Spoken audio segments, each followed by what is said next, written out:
సాధారణంగా లోకమందరూ కూడా సుఖాన్ని ఆనందాన్ని కావాలనుకుంటారు. సుఖం రెండు రకాలుగా ఉంటుంది. క్షణికంగా వచ్చే సుఖం, శాశ్వతమైన సుఖం. క్షణికమైన సుఖం రావడానికి తగిన మార్గాలు మనకి తెలుసు. ఏదో మంచి భక్ష్యాలు తినడమో, లేక మంచి అనుభవించేటువంటి పదార్థాలను అనుభవించడమో, ఈ రకంగా వస్తే వాటి వల్ల సుఖం కలుగుతుంది. కానీ అది తాత్కాలికమే తప్ప శాశ్వతం కాదు. అంచేత ప్రతి మనిషి నాకు ఏదో టెంపరీగా తాత్కాలికంగా సుఖం ఉంటే చాలు అని తృప్తి పడ్డు. నిరతిశయమైన శాశ్వతమైన సుఖం కావాలి అనుకుంటాడు. ఆ నిరతిశయమైన సుఖం ఎలా వస్తుంది, దాని స్వరూపం ఏమిటి, దాన్ని ఏమని పిలుస్తారు అని అంటే దాన్నే మోక్షమని, అదే పరమ పురుషార్థమని మనం అందరం అనుకుంటూ ఉంటాం. అంచేత పరమ పురుషార్థమైన మోక్షం అంటే పరమ పురుషార్థం అన్నారు. అసలు పురుషార్థం అంటే ఏమిటి, పరమ పురుషార్థం అంటే ఏమిటి అంటే పురుషార్థాలు 4: ధర్మ, అర్థ, కామ, మోక్షములు. వాటిల్లో పరమం అంటే అన్నిటికంటే గొప్పది అని అర్థం. గొప్పదైన పురుషార్థం ఏది అంటే మోక్షం. ఎందువల్ల అని అంటే ఆ మోక్షం పొందిన తర్వాత మరి ఏ కోరిక ఉండదు. ఇంక ధర్మాచరణం చేస్తూ ఉన్నా కోరిక ఉంటుంది, డబ్బు సంపాదించినా కోరికలు మిగులుతాయి, కామాన్ని అనుభవించినా కోరిక మిగులుతుంది. కానీ మోక్షం వచ్చిన తర్వాత మాత్రం ఏ కోరిక ఉండదు.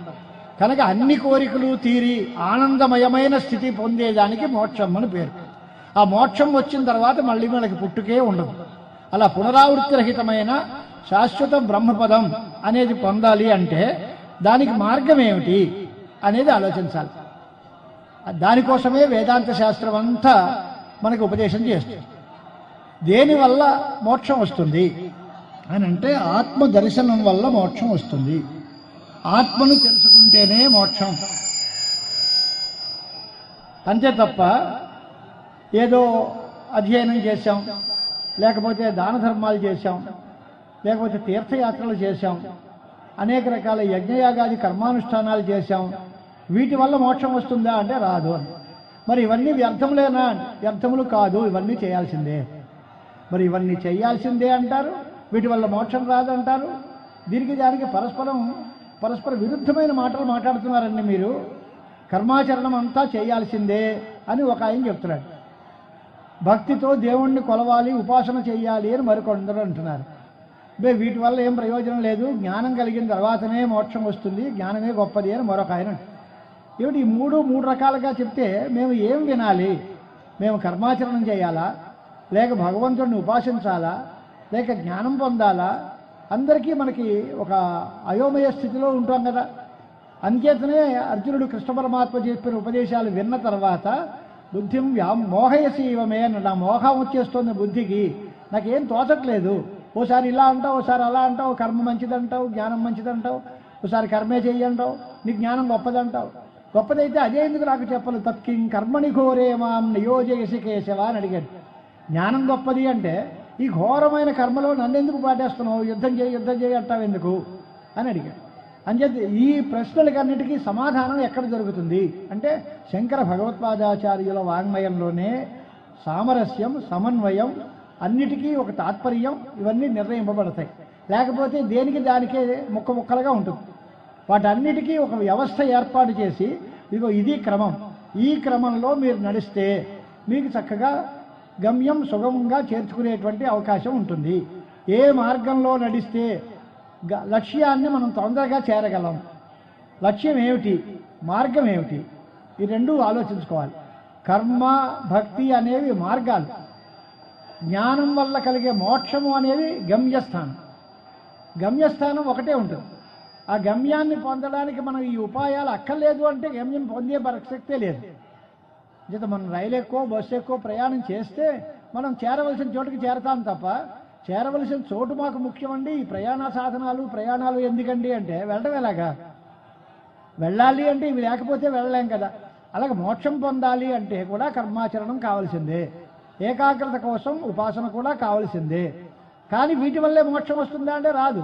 ఆ బస్సులోనే మనం కూర్చుంటే ఇంక చివరికి చేరేటప్పుడు నేను బస్సును వదలనండి, బస్సులో కావాలండి అంటే ఆ బస్సులో కూర్చుంటే జీవితం తెల్లారిపోతుంది. వెళ్ళాలి కదా. కొంతవరకు దీన్ని అనుసరించి తర్వాత దీన్ని విడిచిపెట్టి గమ్యస్థానాన్ని పొందాలి. అంచేతే దానికి ఉపాయములు అని పేరు.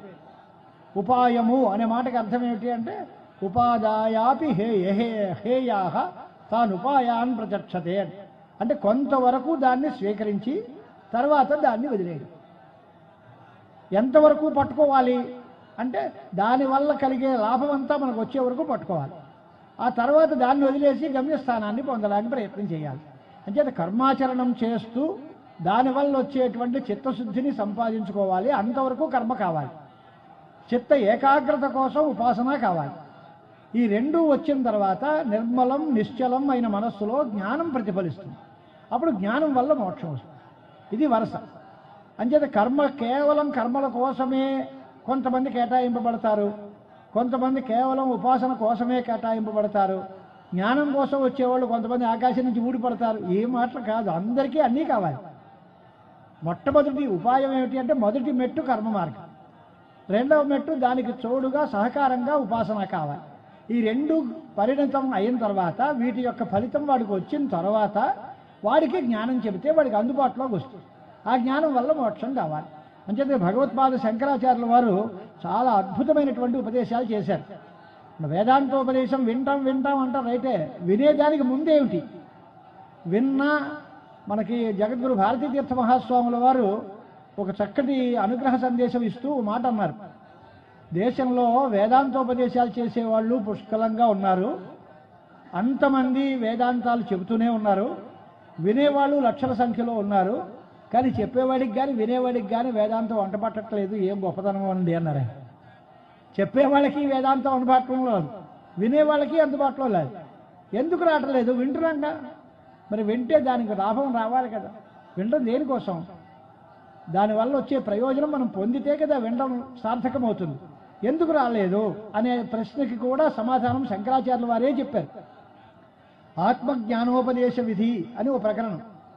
ఆత్మజ్ఞానాన్ని ఎలా ఉపదేశించాలి, దానికి ముందు యోగ్యుడైన శిష్యుడిని చూసి శిష్యుడికి గురువు ఏ రకంగా చెప్పాలి, చెప్పాల్సిన విధానం ఏమిటి, ఎవరికి చెప్పాలి, ఎప్పుడు చెప్పాలి, ఎలా చెప్పాలి, అన్ని ప్రశ్నలకి సమాధానం ఆచార్యుల వారే చెప్పారు.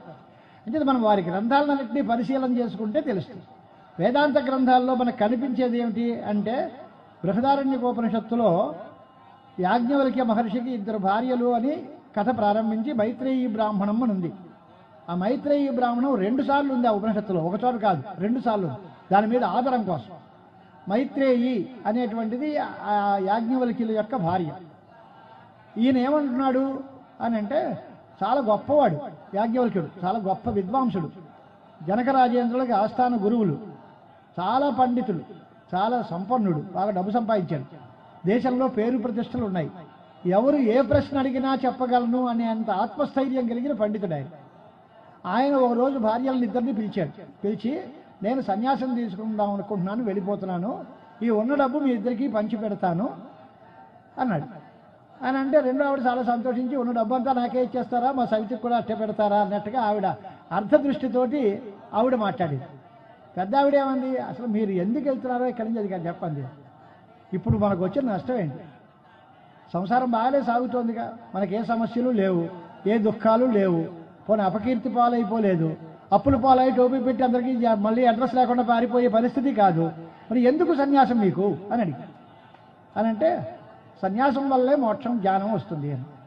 పోనీ ఆ అమృతత్వం అనేది మీరు ఇచ్చే డబ్బుతో వస్తుందా అని అడిగింది. మీరు మీకు సంపాదించిన డబ్బంతా మాకు పంచి పెడతారు, మాకు అమృతత్వం వస్తుందా? అమృతత్వస్యతు నాశాస్తి విత్తేనా, ఈ డబ్బుతో అమృతత్వం ఎప్పటికీ రాదు అని. మరి ఆ రానటువంటి ఆ డబ్బు మాకెందుకు, మీరు అమృతత్వం కోసం వెళ్తున్నారు, ఎంతో గొప్ప లాభం వస్తుందని కదా ఇదన్నీ మానేసి వెళ్తున్నారు, అంతే మేము అక్కడికే వస్తాం, ఆ లాభం ఏదో మాకు ఎలా వస్తుందో చెప్పండి అంతే తప్ప మమ్మల్ని దీనిలో వదిలేసి నేను ఒక్కడిని మంచిదారి చూసుకుంటాను అనడంలో ఏం న్యాయం అండి? మిమ్మల్ని కట్టుకున్నాను, ఇంతవరకు మీతో సహజీవనం చేశావు, మీరేమో బాగుపడి నేను బయటకు వెళ్ళిపోతానంటున్నారు, మమ్మల్ని దీనిలో పాచేస్తున్నారు, ఇదేం బాగుంది అని అడిగింది. అంచేత అప్పుడు ఏం చెప్పారు అంటే ఆత్మావారే ద్రష్టవ్య శ్రోతవ్య మంతవ్య నిధిధ్యాసితవ్య అని ఉపనిషత్తు ఉంది. అది యాజ్ఞవల్క్యుడు చెప్పాడు భార్య. ఆత్మని చూసుకోవాలి, ఆత్మని దర్శనం చేయాలి. దర్శనం చేయాలంటే ఎక్కడ కనిపిస్తుంది? ఆత్మకి కాళ్ళు చేతులు మొదలైన అవయవాలు లేవు, ఆత్మకి ఒక రూపం లేదు, అది ఫలానా చోట ఉంటుంది అని దాని అడ్రస్ లేదు, దాన్ని చూడడం ఎలాగా? ఆత్మను చూస్తే మోక్షం వస్తుంది అని. ఆత్మను చూస్తే మోక్షం వస్తుంది రైటే, చూడడం ఎలాగా అంటే దానికి 3 మార్గాలు చెప్పారు ఆయన. శ్రవణం, మననం, నిధిధ్యాసనం. శ్రోతవ్య, మంతవ్య, నిధిధ్యాసితవ్య అని 3 మాటలు చెప్పాడు ఆయన అదే ఉపనిషత్తులో. ఆత్మావారే ద్రష్టవ్య, శ్రోతవ్యో, మంతవ్యో, నిధిధ్యాసితవ్య. అంటే శ్రవణం చేయాలి. శ్రవణం అంటే కేవలం వినడం కాదు, దాని యందు తాత్పర్యంతో ఈ వేదవాక్యాలన్నీ పరబ్రహ్మమునే బోధిస్తాయి అనే విశ్వాసంతో చక్కగా సంప్రదాయ సిద్ధంగా గురువు దగ్గర వినాలి. విని వదిలేస్తే అప్పుడు మనలాంటి వాళ్ళం అవుతాం. గురురథీతం గురవే నివేదితం అని ఎంత బాగా చెప్పారో. ఏం చెప్పారు? ఏమోనండి, ఏమో తెలియదు, కానీ ఎంత బాగా చెప్పారో తెలియదు. అబ్బా ఎంత బాగుందో. ఏం చెప్పాడు? ఏమో ఆయన్నే అడగాలి, మళ్ళీ మనకి తెలియదు.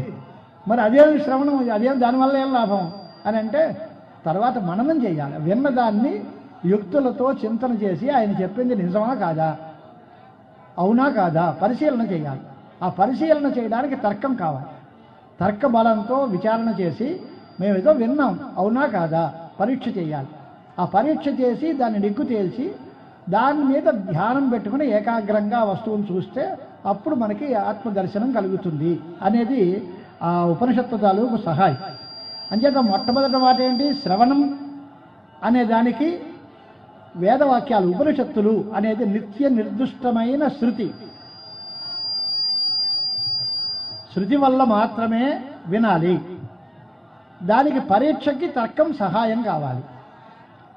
అంటే కేవల తర్కము పనికిరాదు, కేవలం వినడము పనికిరాదు. ఇప్పుడు మూఢనమ్మకాలుగా విని ప్రతిదీ చెప్పింది ఎలా చేసేస్తామండి అంటే వాడు మనం లోకు కట్టేసి నువ్వు ఇలా చేయి అలా చేయి అంటూ ఉంటాడు. అలా చెప్పింది అలా చేసేటివేనా ఇంకా అంటే అది కాదు. కానీ మన పరిశీలన చేయాలి అంటే మనం ఆలోచించి నాకు తోచిందే చేస్తారంటే అది మంచిది కాదు. చెప్పింది వినాలి, అది మంచో చెడ్డో ఆలోచించాలి, అప్పుడు దాన్ని ఆచరణలో పెట్టుకోవాలి. అంచేత వినడము అవసరమే, దాన్ని పరీక్షించడము అవసరమే. వినడానికి సాధనం ఏమిటి అంటే ఉపనిషత్తులు. శ్రోతవ్య శృతివాక్యేభ్య అని, శృతివాక్యాల ద్వారా వినాలి. పరీక్ష ఏం చేయాలి అంటే తర్కంతో యుక్తులతో దాన్ని పరీక్ష చేయాలి. అంచేతనే శృతికి సహాయంగా యుక్తి కావాలి అని శంకరాచార్య స్వామి వారు అంటారు. శృతిమతస్తర్కోనుసంధీయతాం వేదశాస్త్ర అవిరోధీ తర్కశ్చక్షురపశ్యతాం. వేదశాస్త్రాలకి విరుద్ధంగా లేనంత వరకు ఊహించడం, పరిశీలించడం ఇదంతా అవసరమే. కానీ వేదానికి విరుద్ధంగా శుష్కతర్కం పిడివాదం చేస్తారంటే మాత్రం పనికిరాదు. దుస్తర్కాత్ సువిరమ్యతాం శృతిమతస్తర్కోనుసంధీయతాం అన్నారు ఆచార్యుల వారు. దుస్తర్కం, కుతర్కాలు పనికిరాదు. అవునంటే కాదండం, ప్రతిదాన్ని కాదంటూ ఉండడం, అలాంటిది పనికిరాదు. వినడం వినవరకు న్యాయమే, కానీ విన్నంత మాత్రాన ప్రతిదాన్ని నమ్మేస్తాం అనకూడదు. అది మన పరీక్షకి ఆగితే దాన్ని నమ్మాలి. ఏది పరీక్షకు ఆగుతుంది అంటే వేదం చెప్పినది ఖచ్చితంగా ఆగుతుంది. ఎందువల్ల దానిలో దోషమే లేదు. అది ఒకళ్ళెవరో రాగద్వేషాలతో చెప్పింది కాదు, పొరపాటు పడి ఆయన అనుకుని మనందరినీ తప్పుడు దారిలో తీసుకెళ్లేది కాదు. దానికి వక్తే లేదు కనుక అపౌరుషేయమైన వేదవాక్కు మనకి ఎప్పుడూ సన్మార్గాన్నే ఉపదేశిస్తుంది. కనుక శృతి అనుగృహీతమైన తర్కం, వేదశాస్త్ర అవిరోధీ తర్క చక్షురపశ్యతాం. వేదశాస్త్ర అవిరుద్ధమైన తర్కాన్ని ఆశ్రయించాలి అన్నారు. అదే మాట పండితో మేధావి గంధారానేవ ఉపసంపద్యతే అనేటువంటి శృతి తర్కం కూడా కావాలి అనేటువంటి అభిప్రాయాన్ని చెబుతోంది. ఇప్పుడు ఆ తర్కంతో విన్నదేమిటి, తర్కంతో ఈయన ఆలోచించేది ఏమిటి, వీరి వాదనలో యుక్తులు ఎలా ఉంటాయి, వాటిని గురించి సరదాగా కొంత ఉదాహరణ రూపంగా కొన్ని మాటలు మాట్లాడుకుందాం. ఇంతకు ముందు జరిగిన కథ అక్కడక్కడ మనం అనుకున్నాం. శంకర విజయం పూర్తిగా ప్రతి శ్లోకాన్ని చూసుకుంటూ కథ అంతటినీ నడపడానికి తగిన అవకాశం కుదరలే. అంచేత 16 సర్గల మహాకావ్యం శంకర విజయం. వారి జన్మ ప్రభృతి అవతార సమాప్తి వరకు పూర్తిగా వర్ణించారు మాధవాచార్యుల వారు. విద్యారణ్య స్వాముల వారు శంకరాచార్య స్వామి వారి యొక్క చరిత్రలంతటి వర్ణించారు. సరే, వారు ఆవిర్భవించారు. దేవతా ప్రార్థన మేరకు కాలటి అగ్రహారంలో ఆర్యాంబా శివ గురువులకి పుత్రులుగా జన్మించారు అన్నంతవరకు అనుకున్నాం. చిన్నతనంలోనే చాలా గొప్ప తెలివైనవాడు, చాలా మంచి మేధావి అనే విషయాలు అనుకున్నాం. తర్వాత ఆయనకి 3 ఏళ్లలో ఆయన పితృవియోగం కలిగింది. తర్వాత 5వ ఏటలో అమ్మగారు పద్మ బంధువర్గాన్ని అంతటి సమీకరించుకుని ఆయనకు ఉపనయన సంస్కారం చేయించింది. అంతవరకు విన్నాం. ఆయన లోకోనుగ్రహం కోసం కనకధారాస్తవం చేశారు అని అందరూ చెప్తూనే ఉన్నారు, ప్రతి వాక్కులు అందరికీ తెలుసు. కనకధారాస్తవం దగ్గర లక్ష్మీ అమ్మవారిని ఆయన స్తుతించారు. స్తుతించిన వెంటనే జరిగింది ఏంటి అంటే ఆవిడ బంగారపు వర్షం విషయలేదు. ఈ బీద బ్రాహ్మణ స్త్రీ దరిద్ర బాధతో ఉంది అంటే ఆయన్ని చూసి మనస్సు కరిగిపోయింది. పాపం ఆయనకి బాల బ్రహ్మచారిగా ఉన్నాడు. అప్పటికి శంకరాచార్య స్వామి వారు కాదు, బాల శంకరుడు. కానీ మరి ఆయన ఈ బీద బ్రాహ్మణ స్త్రీ యొక్క దారిద్ర్యాన్ని చూసి ద్రవించిన హృదయంతో కరుణతో లక్ష్మీ అమ్మవారిని స్తోత్రం చేశారు. స్తోత్రం చేస్తే లక్ష్మీ అమ్మవారు సాక్షాత్కరించింది అని కూడా ఉంది కథలో. సాక్షాత్కరించిన లక్ష్మీ అమ్మవారు ఏమంది అని అంటే, నాయన నీ మనోగతం నాకు తెలుసు, నువ్వు నన్ను ఎందుకు స్తోత్రం చేసావో అది నాకు తెలుసు అని. కానీ అది జరిగే పని కాదు. ఎందువల్ల అంటే వీళ్ళ దరిద్రం తీర్చాలి అని నువ్వు అనుకుంటున్నావు, కానీ వాళ్ళకి జన్మాంతరంలో ఏ దానములు చేయలేదు. నా దత్తం ఉపతిష్టతే అని ఎవరూ ఏమీ దానం చేయకపోతే నేను కూడా ఏమీ ఇవ్వలేను, నా చేతులు కట్టేసి ఉన్నాయ్యా, నేనేమీ ఇవ్వలేను అని. మరి అప్పుడు శంకరాచార్యుల వారు తన యుక్తి ప్రభావం చూపించారు. అమ్మ గత జన్మలో వాడు ఇచ్చాడో మానేడో పక్కన పెట్టు, కానీ ఇప్పుడు నా చేతిలో ఓ విసిరికాయ వాడిచ్చింది కదా, దీనికి ఏదైనా ఫలితం ఉందా లేదా అంటే ఈ ఆర్గ్యుమెంట్కి లక్ష్మీ అమ్మవారు కూడా లొంగిపోయింది. మొదట్లో వాళ్ళు ఏ దానాలు చేయలేదు అంచేత నేనేమీ ఇవ్వను అని భీష్మించి కూర్చున్న లక్ష్మీమాత ఇప్పుడు ఈయనేమడిగాడు, నేను వ్రతిని, బ్రహ్మచర్య వ్రతంలో ఉన్నాను, చాలా సత్పాత్రం, దానికి నాకు వాళ్ళకి తోచింది పత్రం పుష్పం ప్రయచ్చతి అని వాళ్ళు నిజమైన దానం చేయాలనే భావంతో వాళ్ళ దగ్గర ఉన్నది ఇంతే కనుక ఇదే ఇచ్చారు. ఇది ఎండిపోయిన విసిరికాయ ఎందుకు పనికిరాదు, ఇదే ఆలోచన పక్కన పెట్టారు. వాళ్ళు ఇవ్వడంలో వాళ్ళ మనస్సులో ఉండేటువంటి భక్తికి ఏమాత్రం లోపం లేదు. వాళ్ళు ఎంత ఇచ్చారనేది మనకు అనవసరం, ఎంత భక్తితో ఏమి ఇచ్చారనేది కూడా అవసరం లేదు, కానీ ఎంత భక్తితో ఇచ్చారు, నా మీద అత్యంతం భక్తి ప్రపత్తులతో నాకు ఈ దానం చేశారు కదా, దీనికంటూ ఏదైనా ఫలితం ఉంటే అది ఈ ఫలితాన్ని వెంటనే అనుగ్రహించు అని లక్ష్మీ అమ్మవారితోటి ఒక వాదం చేశాడు. ఆ వాదానికి లొంగి సరేనయ్యా అని కనకధారాస్తవం చేసినటువంటి శంకరాచార్య స్వామి వారి యొక్క కోరిక మేరకు బంగారపు విసిరికాయల వర్షం కురిపించింది. వర్షం కురిపించిన తర్వాత ఆ తల్లి ఎంత యోగ్యురాలో ఎంత ఉత్తమురాలో మనకు తెలుస్తుంది. స్వామి మీ స్థితికి సంతోషించి లక్ష్మీ అమ్మవారు అదంతా ఇచ్చింది, మా బతుక్కి ఇంత బంగారం మాకెందుకు, మమ్మల్ని చూసి ఇవ్వలేదు, మీ మాటకి ఇచ్చింది కనుక ఇదంతా మీరే పట్టుకెళ్ళండి ఏం దేవుడు. ఈయన అన్నాడు నేను బ్రహ్మచారిని, నాకు డబ్బు ఎందుకు, నాకు ఎక్కలేదు అని ఈయన. అది దానము ప్రతిగ్రహం దగ్గర ఉన్నదంతా నాకే ఇచ్చేయి, ఇంకెవరికి ఇవ్వకూడదు, ఇంతే ఇచ్చావు నువ్వు అట్టే పెట్టేసుకున్నావు కదా అది కూడా నాకే, ఇలాంటి ఆలోచన వీడుకొండకూడదు. ఇచ్చేవాడికి నేను అట్టే పెట్టేసుకుంటాను నా కోసం ఇస్తానని వాడు అనుకోకూడదు. దాన ప్రతిగ్రహాల దగ్గర ధర్మం ఎలాగుంటుంది పరిశీలన చేయాలి. మన ధర్మశాస్త్ర గ్రంథాల్లో ప్రతి చోట కూడా పుష్కలంగా దానం చేయండి అని ఉంటుంది. వెంటనే కౌంటర్ ఆర్గ్యుమెంట్ ఏమిటి అంటే వాళ్ళ దగ్గర ఎవరి దగ్గరైనా ప్రతిగ్రహం చేసుకుంటే పరిగ్రహశీలుడైన వాడు చాలా పాపాలు పొందుతాడు, పరిగ్రహం పనికిరాదు, అపరిగ్రహం చేయాలి, ఎవరిని పుచ్చుకోకూడదు అని వాడికి చెప్తాడు, ఇవ్వాలి అని వీళ్ళకి చెప్తాడు. 10 మందిని మించి భోజనం అన్నదానం చేయండి అని ఇక్కడ అంటాడు. పక్కన ఉండి పరాన్నం తినే మాట అయితే మహాపాపం వస్తుంది, ఎవరింట్లో తినకూడదు అని. దేన్ని నమ్మాలి? ఎవరినైనా మనం పిలిచి అన్నం పెట్టాలి అంటే మేము తినమండి వాళ్ళంటే ఎవరికి పెడతారు? ఎవరికైనా దానం చేయాలి అంటే ప్రతిగ్రహం నేను చెయ్యను శాస్త్రం వద్దంది అంటే ఎవరికి దానం చేస్తారు?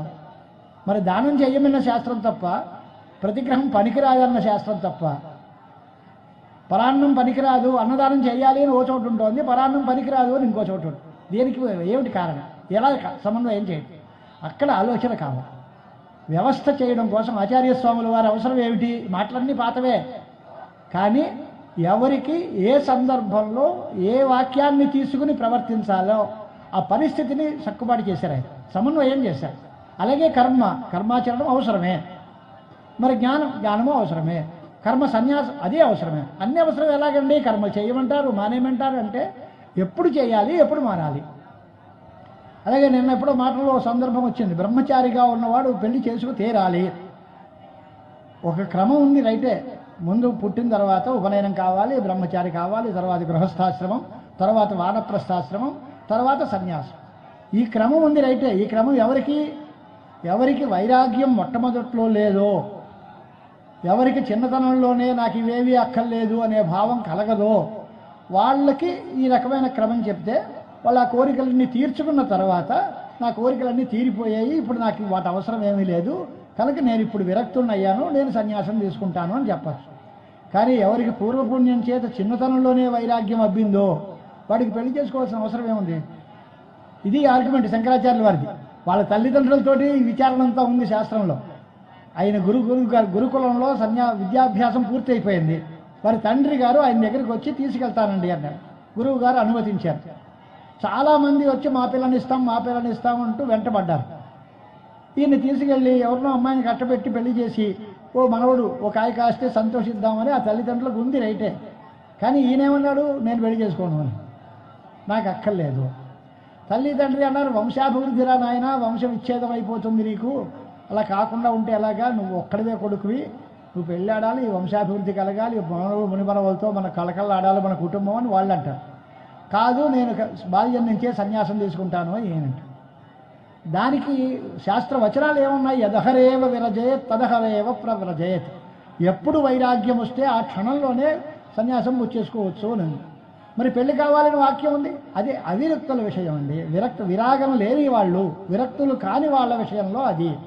అలాగే కర్మ సన్యాసం జ్ఞానం దగ్గర కూడా భగవద్గీత భాష్యంలో శంకర భగవత్పాదాచార్యుల వారు పూర్తిగా వివరణ ఇచ్చారు.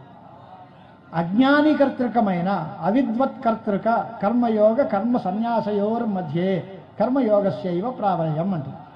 వాడు అజ్ఞానావస్థలో ఉన్నాడు, వాడికి పూర్తిగా జ్ఞానం కుదరలేదు, భక్తి జ్ఞాన వైరాగ్యాలు ఇంకా రావాల్సి ఉన్నాయి, వాడికి కర్తృత్వాభిమానం పోలేదు, నాకు ఇది చేస్తున్నాను అని పట్టుదల ఉంది, దానికోసం నాకు ఈ ఫలితం కావాలి అని కాంక్ష ఉంది. వీడిని తీసుకొచ్చి జ్ఞానము సన్యాసము అంటే ఎలా కుదురుతుంది? వీడి కర్మే మంచిది అని. అంచేతే అర్జునుడిని కూడా అక్కడే పెట్టాడు. కారణం ఏమిటి అంటే, అంతకుముందు ఆ వచ్చే సందర్భంలో విషాదయోగం కంటే ముందు ఎప్పుడెప్పుడు యుద్ధం వస్తుందా అని ఎదురు చూసి, ఆ యుద్ధంలో వీళ్ళందరితో అంతు తేల్చేస్తాను అన్నంత ప్రగల్భాలు చెప్పి, నేనే విజయానికి వెళ్తాను, నేనే చూస్తాను, అరివీరులందరినీ జయిస్తాను అన్న పట్టుదలతో ఆయన వచ్చాడు. వచ్చేవు కనుక నీ పని నువ్వు చేయన్నాడు. అంతేగాని ఇంట్లో కూర్చున్న వాడిని తీసుకొచ్చిన ఆయన యుద్ధం చేయనులే. అక్కడ మంచి మాట గీతల్లో ఉంది, అనార్యదుష్టం అస్వర్గ్యం అకీర్తికరం అర్జున. ఏంటయ్యా ఇది ఎవరూ పెద్దలు ఆచరించిన మార్గం కాదు. దీనివల్ల నీకు స్వర్గాది పుణ్యలోకాల రావు, పైగా అపకీర్తి వస్తుంది. వెన్నుచూపు పారిపోయాడు అర్జునుడు, మహాధానుష్కుడు జగదేక వీరుడు అర్జునుడు వచ్చాడు, యుద్ధంలో వెనుదిరిగి పారిపోయాడు అంట. ఇది అపకీర్తికరం. అనార్యదుష్టం అంటే పెద్దలు ఆచరించిన మార్గం కాదు. మరి దీన్ని ఎందుకు ఎంచుకుంటున్నావు, ఈ వైక్లభ్యం ఎందుకు అని అడిగాడు. అదే రకమైన ప్రశ్న సమాధానాలు ఇక్కడ కూడా మనకు కనిపిస్తాయి. ఆయన తల్లిని అనుమతింపజేయడం కోసం రకరకాలైనటువంటి ప్రక్రియలు మాట్లాడాడు. ఈ జన్మ శాశ్వతం కాదమ్మా, నీకు ఎన్నో జన్మలు ఎత్తావు, ఎన్నో మంది పుత్రులు పుట్టారు, అంతమంది వాళ్ళని గుర్తించలేవు, వాళ్ళు పోయారని బెంగ ఇప్పుడు నీకు లేదు. అలాగే నేనేదో టైంలో వచ్చాను, నేనేదో పోతాను, ఇది కూడా శాశ్వతం కాదు. బాటసారుల సమావేశం లాంటిదే సంసారంలో బంధుత్వాలు. ఈ బంధుత్వాలు శాశ్వతాలు కాదు. ఆత్మకి నిజమైన బంధువు ఆత్మే, తనకి తానే బంధువు, తనకి తానే శత్రువు తప్ప మరొకరితో సంబంధము అనేది మనం కల్పించుకున్నదే తప్ప నిజమైనది కాదు, శాశ్వతమైనది కాదు అని ఏవో మాటలు చెప్పారు. ఆవిడ వినలే. వినకపోతే ఆవిడ్ని నచ్చజేయడం కోసం, అమ్మ నేను నీ ఇంట్లో ఉన్నానే అనుకోగాస్యం, అప్పుడు నా వల్ల నీకేం లాభం అంటే, అదేంట్రా నాన్న, నా కష్ట సుఖాలు చూస్తావు, నాకు ఏదైనా రోగం వస్తే మందు ఇప్పిస్తావు, కాళ్ళు లాగితే కాళ్ళు పడతావు, అన్నం పెడతావు, అవన్నీ మన బంధువర్గం చేస్తారు. నాకున్న డబ్బు అంతా వాళ్ళకి అప్పచెప్తాను, వాళ్ళ లోకాపవాదం కోసమైనా నీకు అన్ని సేవలు చేస్తారు. ఆవిడంది అది కంటే తర్వాత ఎవడో ఒకటి చేస్తాడు, వృద్ధాశ్రమంలోకి చేర్పించేసిన వాళ్ళు అన్నం పెడతారు. కానీ ఏకపుత్రుడుగా ఉన్నటువంటి నాకు సంస్కారం, మరణకాలంలో సంస్కారం చేయాలంటే అది నువ్వు తప్ప ఇంకెవరూ చేసేది కాదు కదా, నువ్వు సన్యాసం పుచ్చుకుని వెళ్ళిపోతే ఎలాగా అని అంటే, అమ్మ నేను తప్పనిసరిగా రాత్రి వేళ కానీ పగల వేళ కానీ ఎప్పుడైనా సరే నీకు అలాంటి ఉపద్రవ పరిస్థితి ఏర్పడితే నువ్వు నన్ను తలుచుకో, నేను నీ కళ్ళ ముందు సాక్షాత్కరిస్తాను, నా చేతులతో నీకు సంస్కారం జరుపుతాను అని కూడా అన్నారు. అప్పటికే ఆవిడ సంతోషించి ఇంక నేను అలాగా అయినా సమ్మతించలే. దానికోసం ఒక మాయా మొసలి వ్యవహారం కల్పించాడు. అక్కడికి వెళ్ళేటప్పుడు అది ఎంత మాయా అని ఎలా తెలుస్తుంది అంటే, ఆ మొసలి పట్టుకుంది అని అనేటప్పుడు ఆయన ముఖంలో ఏమాత్రము భయం కానీ, లేకపోతే కోపం కానీ, ద్వేషం కానీ ఇలాంటివి ఏవీ కనపడలేదట. ఆ మొసలి మీద కోపమైనా రావాలి, లేదా మొసలి చూసి భయపడి ప్రాణం పోతుందేమో అని భయమైనా ఉండాలి. అత్ర సన్ అని ప్రయోగం చేస్తారు విద్యారాయణ వాళ్ళు. ఎక్కడ ఆయనకి దుఃఖమే లేదట. మొసలి కాలు పట్టేసుకుని కాలు లాగేస్తోంది కిందకన్నా ఆయనకి ఎటువంటి దుఃఖము లేదు. ఎటువంటి దుఃఖాన్ని అనుభవించకుండానే అమ్మవారితోటి మాట్లాడింది.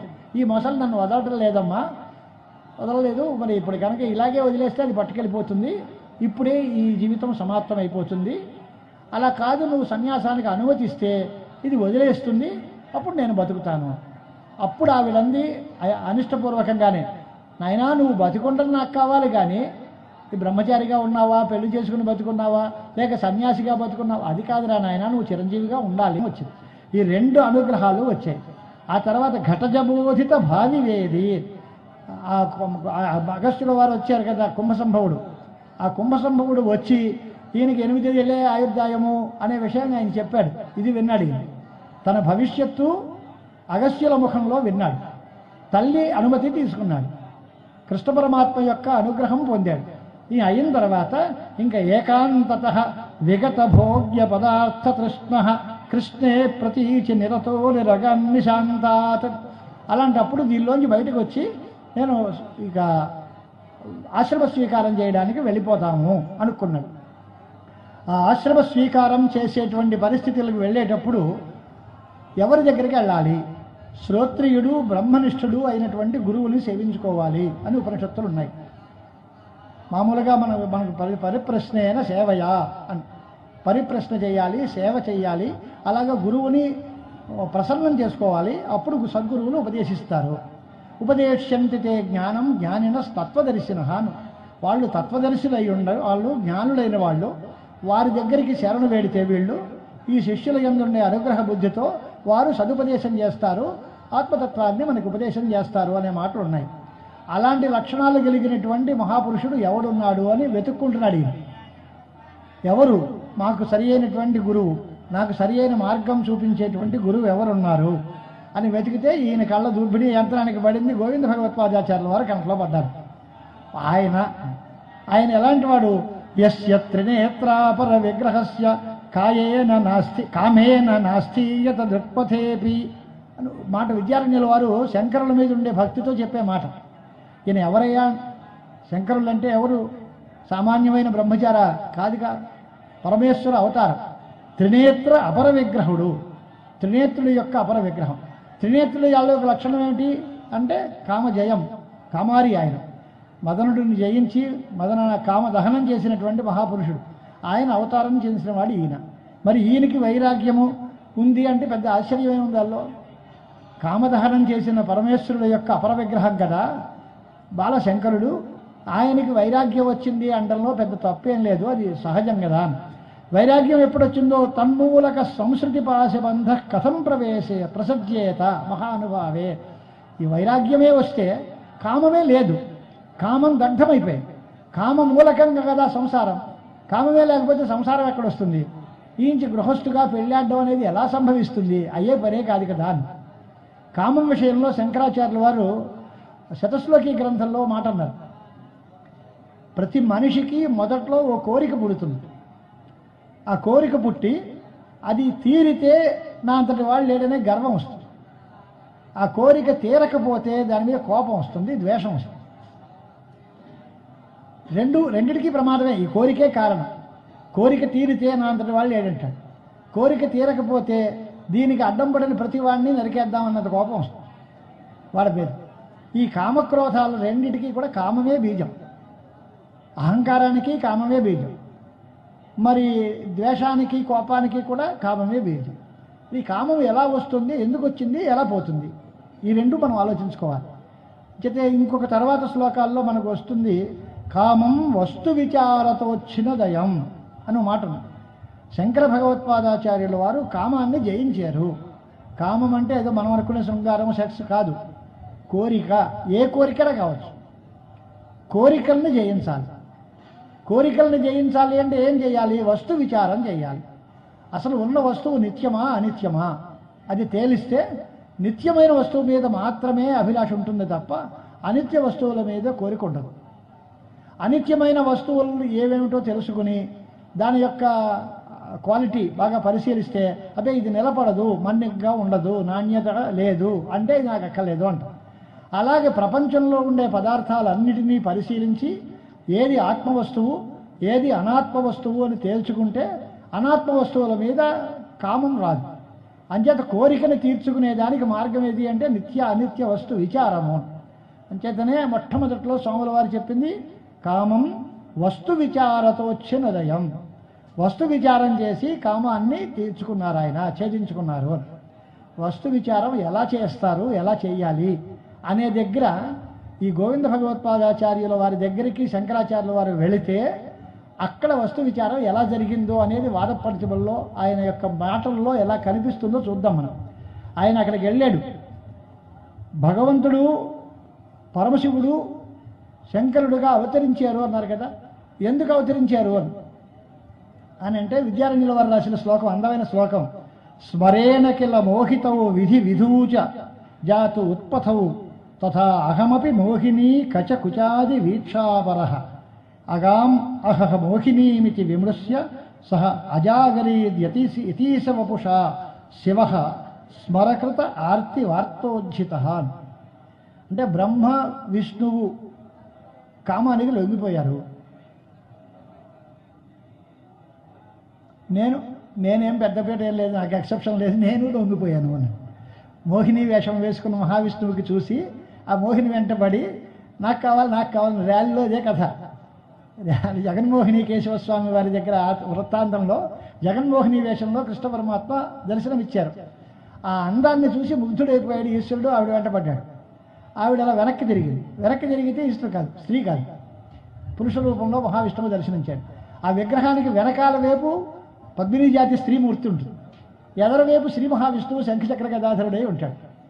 అని అంటే చూసేసరికి ఆ మోహిని సౌందర్యానికి ఆయన కూడా లొంగిపోయాడు. ఆ మాట అంటున్నారు ఆయన. తథా అహమపి మోహిని కచకుచాది వీక్షాపరః. ఆవిడ అందం చూడాలి, ఆవిడ కేశభాషం చూడాలి, వక్ష సౌందర్యం చూడాలి అని నేను కూడా మోహపడిపోయాను. మాలాంటి వాళ్ళం బ్రహ్మాద్యాస్త్రితివౌకశః వాళ్ళే బ్రహ్మ విష్ణు మహేశ్వరులు మేమే మోహంలో చేరిపోతే ఇంక తగిమ వాళ్ళ మాట ఏం ఎక్కే ఉంది.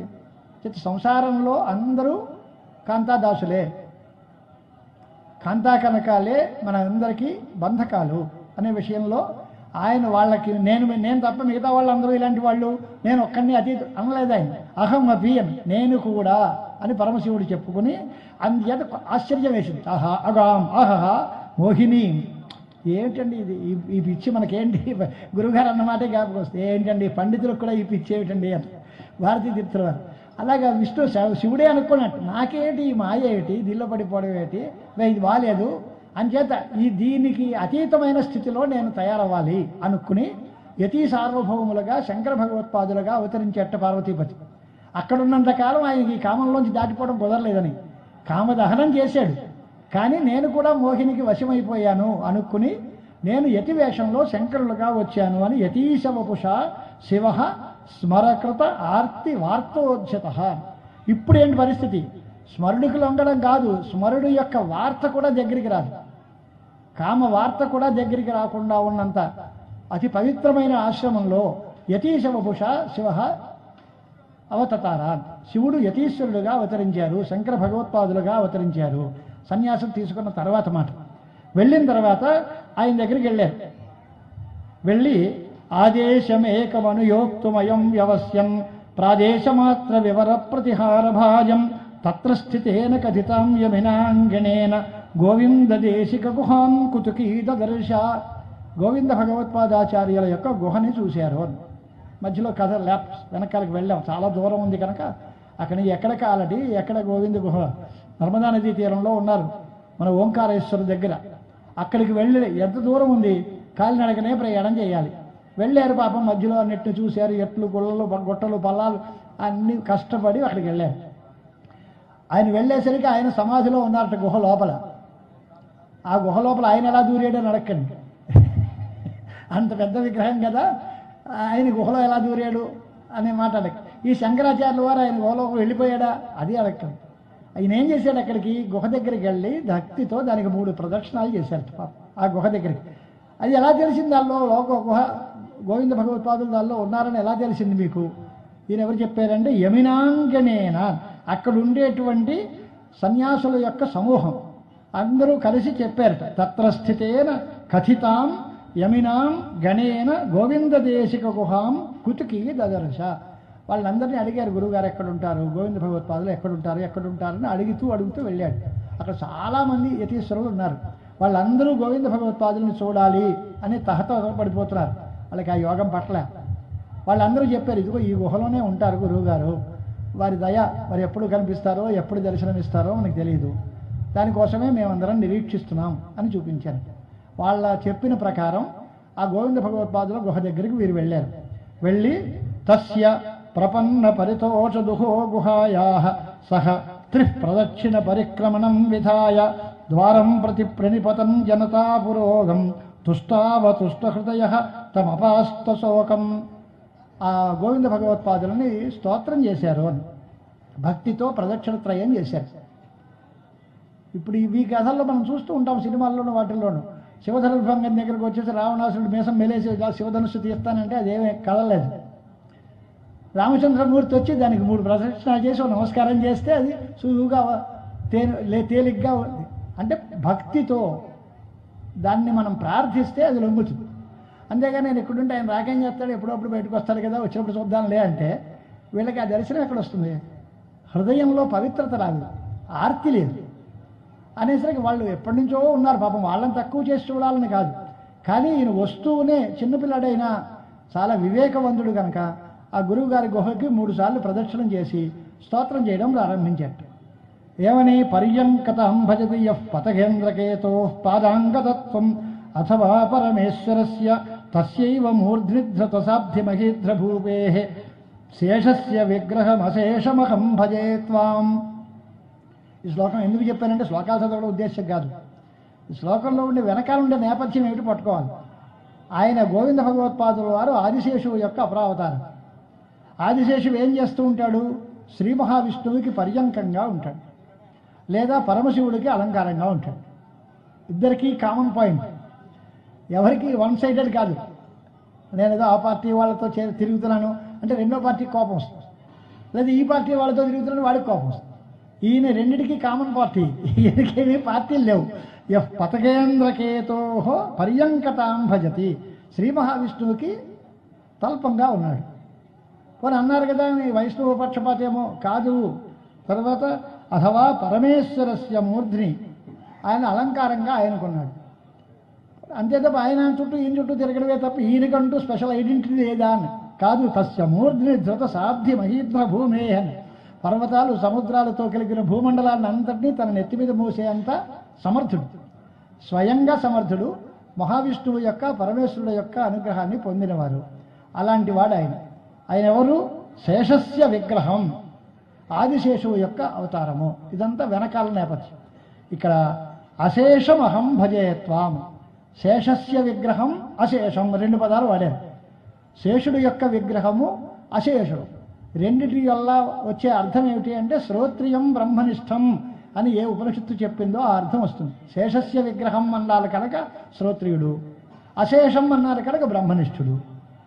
శ్రోత్రియుడు బ్రహ్మనిష్ఠుడు అయినటువంటి గురువుని సేవించాలి అని మనకి ఉపనిషత్తులు చెప్పాయి కనుక అలాంటి లక్షణాలు కలిగినటువంటి భగవత్పాదుల దగ్గరికి మేము వచ్చాము. ఈయన ఇలా ఎందుకు వచ్చాడు? అసలు శేషస్య విగ్రహం అంటే శేషువు, ఆదిశేషుడు ఇలాగ ఎందుకు వచ్చాడు? గోవింద భగవత్పాదులు గారు రావాల్సిన అవసరం ఏముంది అని అంటే దానికి కారణం చెబుతున్నాడు. ఆదిశేషువు పూర్వం 1000 ముఖాలతో పతంజలిగా భాష్యం చెప్పేవారట, వ్యాకరణ భాష్యాన్ని, పతంజలి అని పేరుతో. ఆయన చెబితే 1000 పడగలతోటి విషం కక్కేస్తూ ఉంటే శిష్యులందరూ ఆ మంటల్లో మాడి మసైపోయి భయపడిపోయేవారట. ఇది ఎక్కడ గొడవలండి, గురువుగారంటే బాగానే ఉంది కానీ విషం అంటే ఎవరి దగ్గరికి వస్తాడు? ఆయన అత్తమాటు తిడతాడు కొడతాడు అంటే ఏ గురువు దగ్గర ఎంతకాలం ఉండగలం? అంచేత ఆ పతంజలి రూపంలో ఉన్న ఆదిశేషువు 1000 ఫణాలతోటి విషం కక్కుతూ ఉంటే దానికి శిష్యులందరూ చాలా భయభ్రాంతులైపోయారు. అయ్యో శిష్యుల బాధ చూసి కరుణతో, అయ్యో నేను ఈ వేషంలో ఉంటే శిష్యులకి దూరంగా ఉంటున్నాను కనుక నేను వేషం మార్చి శాంతమైన విగ్రహాన్ని సంపాదించుకుని నేను శిష్యులకి అందుబాటులో రావాలి అనుకునే ఉద్దేశంతో ఆ శేషుడే గోవింద భగవత్పాదులుగా తిరిగి వచ్చారు అని. దృష్ట్వా పురా నిజ సహస్రముఖీం అభైషుడంతే వసంత ఇతి తామపహాయ శాంత ఏకాననేన భువి యస్వతసు అవతీర్య శిష్యాన్ అన్వగ్రహీత్ నన్ను సయేవ పతంజలిస్త్వం. నీవే పతంజలివి, నీవే శేషుడివి. ఆ రూపం ఎందుకు మార్చావు అంటే ఆ 1000 ముఖాలతో విషం కక్కుతూ ఉంటే శిష్యులకి భయం అని. అంచేత శిష్యానుగ్రహం కోసం ఏకాననేన శాంత 2 పదాలు వాడారు. ఒకే ముఖంతో శాంతంగా చక్కగా శిష్యులు ఎవరైనా వస్తే అయినా సందేహం ఉందా తీరుస్తుందా కూర్చో అని శిష్యానుగ్రహం చేయడం కోసమని పరమశాంత స్వభావంతో గోవింద భగవత్పాదుల వారుగా అవతరించారు. అక్కడికి వెళ్ళారు, చాలా సంతోషించారు ఆయన. తం అఖిల గుణపూర్ణం వ్యాసపుత్రస్య శిష్యాదధిగత పరమార్థం గౌడపాదాన్ మహర్షేహన్. సరే బాగానే ఉంది, ఈయన గౌడపాదుల దగ్గర చదువుకున్నారు అనాలి కదా. అదెందుకు? గోవింద భగవత్పాదుల దగ్గరికి వెళ్ళాం, పరంపర కావాలండి. మన గురువు గారి దగ్గరికి, భారతీయ తీర్థుల వారి దగ్గరికి ఎవరైనా పండితులు ఇచ్చారనుకోండి, అయ్యా ఏం చదివారు, ఏదో వేదాంతం చదివారు. ఎవరి దగ్గర? మొట్టమొదటి ప్రశ్నే వేస్తారు, ఎవరి దగ్గర చదివారు? అలా లేకపోతే నాకు నా అంతా నేనే చూసి చదివేసుకున్నానండి అంటే నీది సంప్రదాయరహితమైన పాండిత్యం. నువ్వు ఎంత బుద్ధిమంతుడమైనా కావచ్చు, నీ బుద్ధి వంకర దారి పట్టవచ్చు. సంప్రదాయం లేకపోతే దాన్ని మేము ఆదరించాం. భగవత్పాదులే ఆ మాట రాశారు గీతాభాష్యంలో, తస్మాత్ అసంప్రదాయవిత్ సర్వశాస్త్రజ్ఞోపి మోక్షవదుపేక్షణీయ అని. సంప్రదాయం లేనటువంటి వాడు ఎంత గొప్ప తెలివైన వాడైనా సరే పక్కన పెట్టేను, సంప్రదాయం కావాలి. ఆ సంప్రదాయం కోసం గోవింద భగవత్పాదులు ఎక్కడ ఎవరి దగ్గర అధ్యయనం చేసి తత్వాన్ని అధిగమం చేశారు అంటే తత్వం తెలుసుకున్నారు అని అంటే అఖిల గుణపూర్ణుడు వ్యాసపుత్రుడైన శ్రీసుకాచార్యుల వారి యొక్క శిష్యుడు అయిన గౌడపాద మహర్షి దగ్గర చదువుకున్నాడు. వెనకాలకి ఎంత అడ్రస్ ఇచ్చారో చూడండి. గోవింద భగవత్పాదులు వారి గురువు గారు గౌడపాదాచార్యుల వారు. వారెవరి దగ్గర చదివారు? శ్రీసుకాచార్యుల వారి దగ్గర చదివారు. వారెవరు? సాక్షాత్తు వేదవ్యాసుల యొక్క కుమారుడు. అది పరంపర. అంత గొప్ప పరంపరలో ఉన్న గురువు కనుక ఆయన కాళ్ళకి దండం పెడతాను అని. అయితే కనిపించేవాడి ప్రతివాడికి దండం పెట్టడం శంకరాచార్యుల వారి క్యారెక్టర్కే అనుచితం. ఆయనే పరమేశ్వరుడు అవుతారు, కానీ ఆయనకి గురువుగా ఉండేటువంటి భాగ్యం గోవింద భగవత్పాదులకు దక్కింది. ఆ పరంపరది. అధిగత పరమార్థం వ్యాసపుత్రస్య శిష్యాత్ అధిగత పరమార్థం. వ్యాసపుత్రస్య శిష్యాత్, వ్యాసులు ఆయన కుమారుడు శ్రీశుకులు, ఆయన శిష్యులు గౌడపాదులు, వారి దగ్గర అధ్యయనం చేశారు అలా చెప్పి ఆయన దగ్గర నేను వేదాంత విజ్ఞానం, ప్రణవ మహావాక్యోపదేశాలు ఇవి వినాలి అనే ఉద్దేశంతో అక్కడికి వచ్చారు చెప్తే స్తోత్రం చేశారు. ఆయన సంతోషించారు. ఇలాంటి యోగ్యుడైన శిష్యుడు ఎప్పుడు వస్తాడా అని ఆయన వెతుక్కుంటున్నట్టు పాపం. ఆ కథ తర్వాత చెప్తారు ఆయన. తర్వాత మనం ముందే అనుకుందాం. ఒకప్పుడు అత్రి మహర్షి సత్రయాగం చేశారు. ఆ సత్రయాగంలో మహాపండితులు అందరూ వెళ్ళారు. ఆ వెళ్ళినప్పుడు వేదవ్యాసుల వారు కూడా వెళ్ళారు. వెళితే ఈయన్ని చాలా సంతోషించారు. నాయన నువ్వు వేద విభాగం చేసావు, పురాణాలు రాసావు, బ్రహ్మసూత్రాలు రాసావు, అంతా బాగుంది రైటే, కానీ ఏం సూత్రాలు రాసావయ్యా? తలాతోక లేకుండా ఎవడు ఎట్టు లాగితే అటే వెళ్తుంది. అది వాళ్ళు అదే సూత్రం తీసుకుని మాధ్వులు ద్వైత సిద్ధాంతం అంటే దానికి అనుకూలంగా అనిపిస్తుంది, లేక విశిష్టాద్వైతులు దానికి అనుకూలంగానే ఉన్నాయి. అందరికీ అవే సూత్రాలు మారలేదు. బ్రహ్మసూత్రాలు అవే కదా. మరి ఇంతలాగా బాగా సందేహాస్పదంగా ఎవరికి అందరికీ భ్రమలు కలిగేట్లాగా ఇలా ఎందుకు? దాన్ని స్పష్టంగా నీ ఆశయం ఏదో నువ్వే చెప్పేయచ్చు కదా. ఇంత గందరగోళంగా చెప్పి ఈ మాటకి అర్థం ఏమిటో చెప్పండి అని పజిల్సేందుకు అని అందరూ అడిగారట వ్యాసులను అని. అంటే అప్పుడు వ్యాసుల వారి దగ్గరికి సమాధానం చెప్తే అలా కాదు, దాన్ని సర్వజ్ఞుడైనటువంటి వాడు ఒకడు వస్తారు, దానికి ఆ బ్రహ్మసూత్రాలకి భాష్యం రాస్తారు, వారి ద్వారా ఈ భాష్య ప్రణయనం కావాలి, అది పరమేశ్వరుడు యొక్క సంకల్పం అనే విషయం తేల్చారట.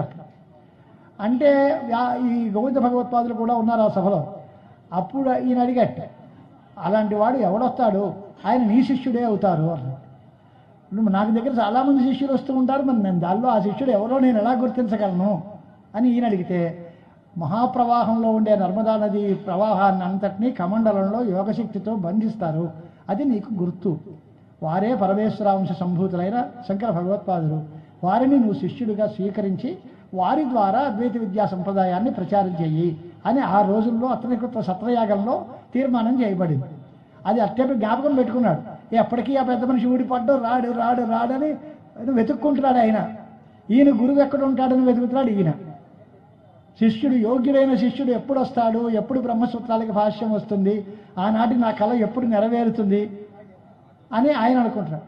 అది శిష్యుడికి గురువు పట్ల అచంచల భక్తి విశ్వాసాలు ఉండాలి. గురువుకి శిష్యుడి మీద అమిత ప్రేమానురాగాలు ఉండాలి. అవి రెండూ లేకపోతే ఏకత్రైవానురాగ చేత అంటే రసాభాసం.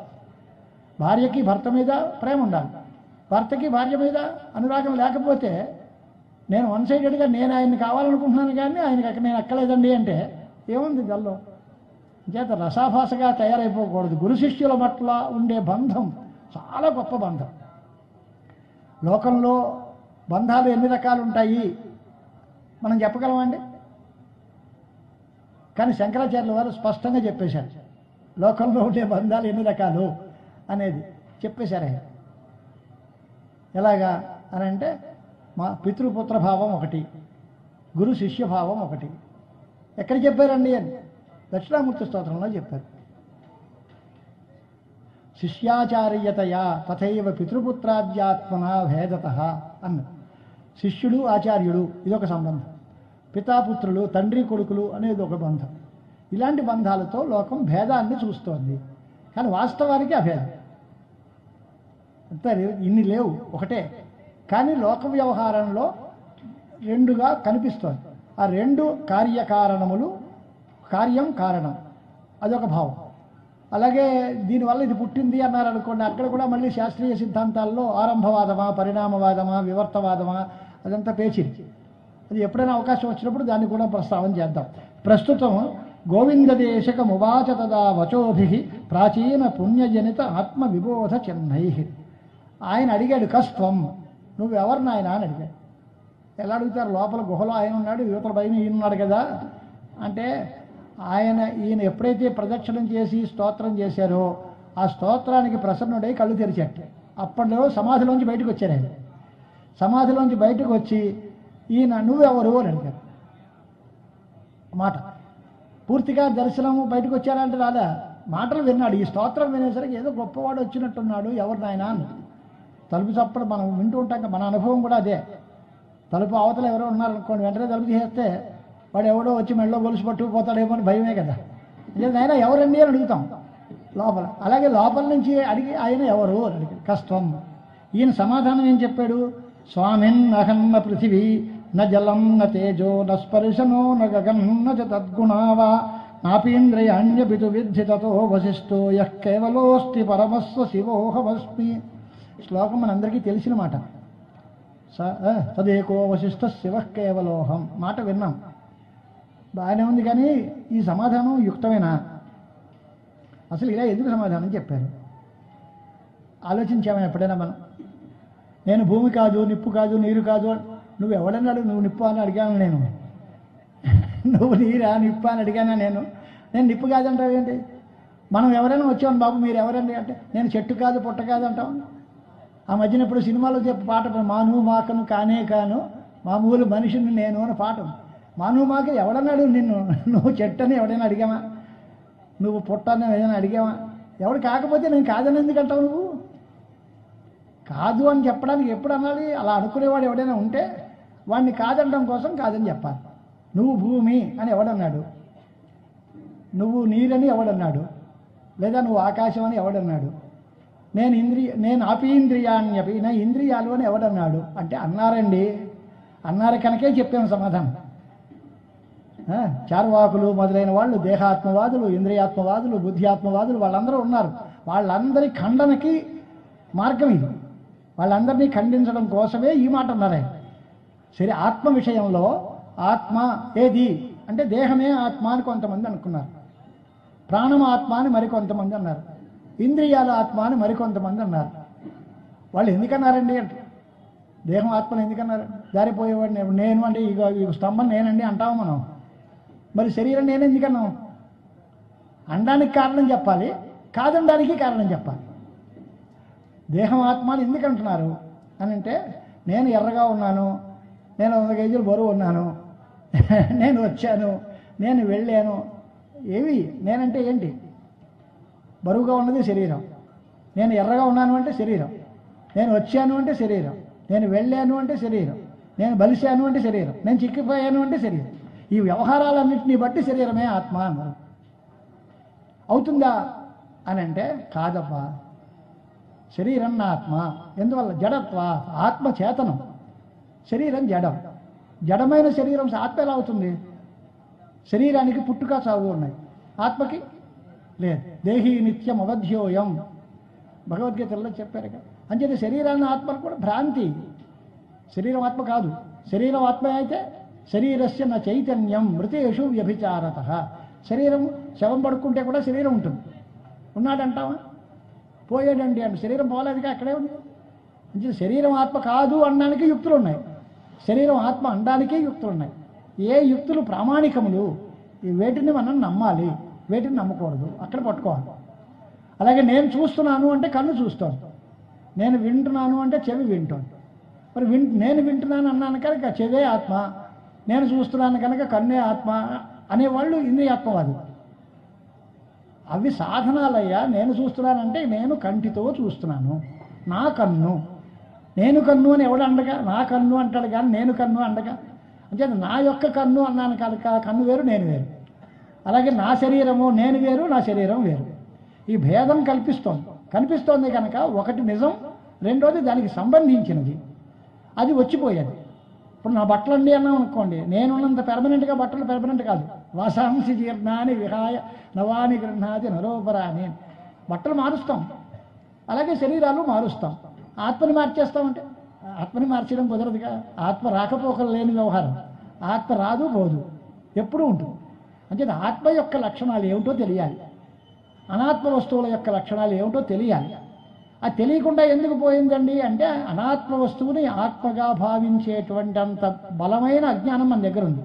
దానికే అవిద్య అని పేరు. అవిద్య యోగ సూత్రాల్లో అవిద్యా స్వరూపం చెప్పారు పతంజలి మహర్షి. అనిత్య, అనాత్మ, అనిత్యము, అశుచి, దుఃఖము.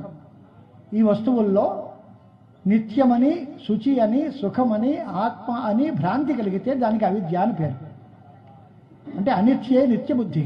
అనిత్యమైన వస్తువులను చూసి నిత్యములు అనుకోవడం, అశుచి పదార్థాలను చూసి శుచి పదార్థాలు అనుకోవడం, దుఃఖాన్ని ఇచ్చే పదార్థాలను చూసి సుఖం అనుకోవడం.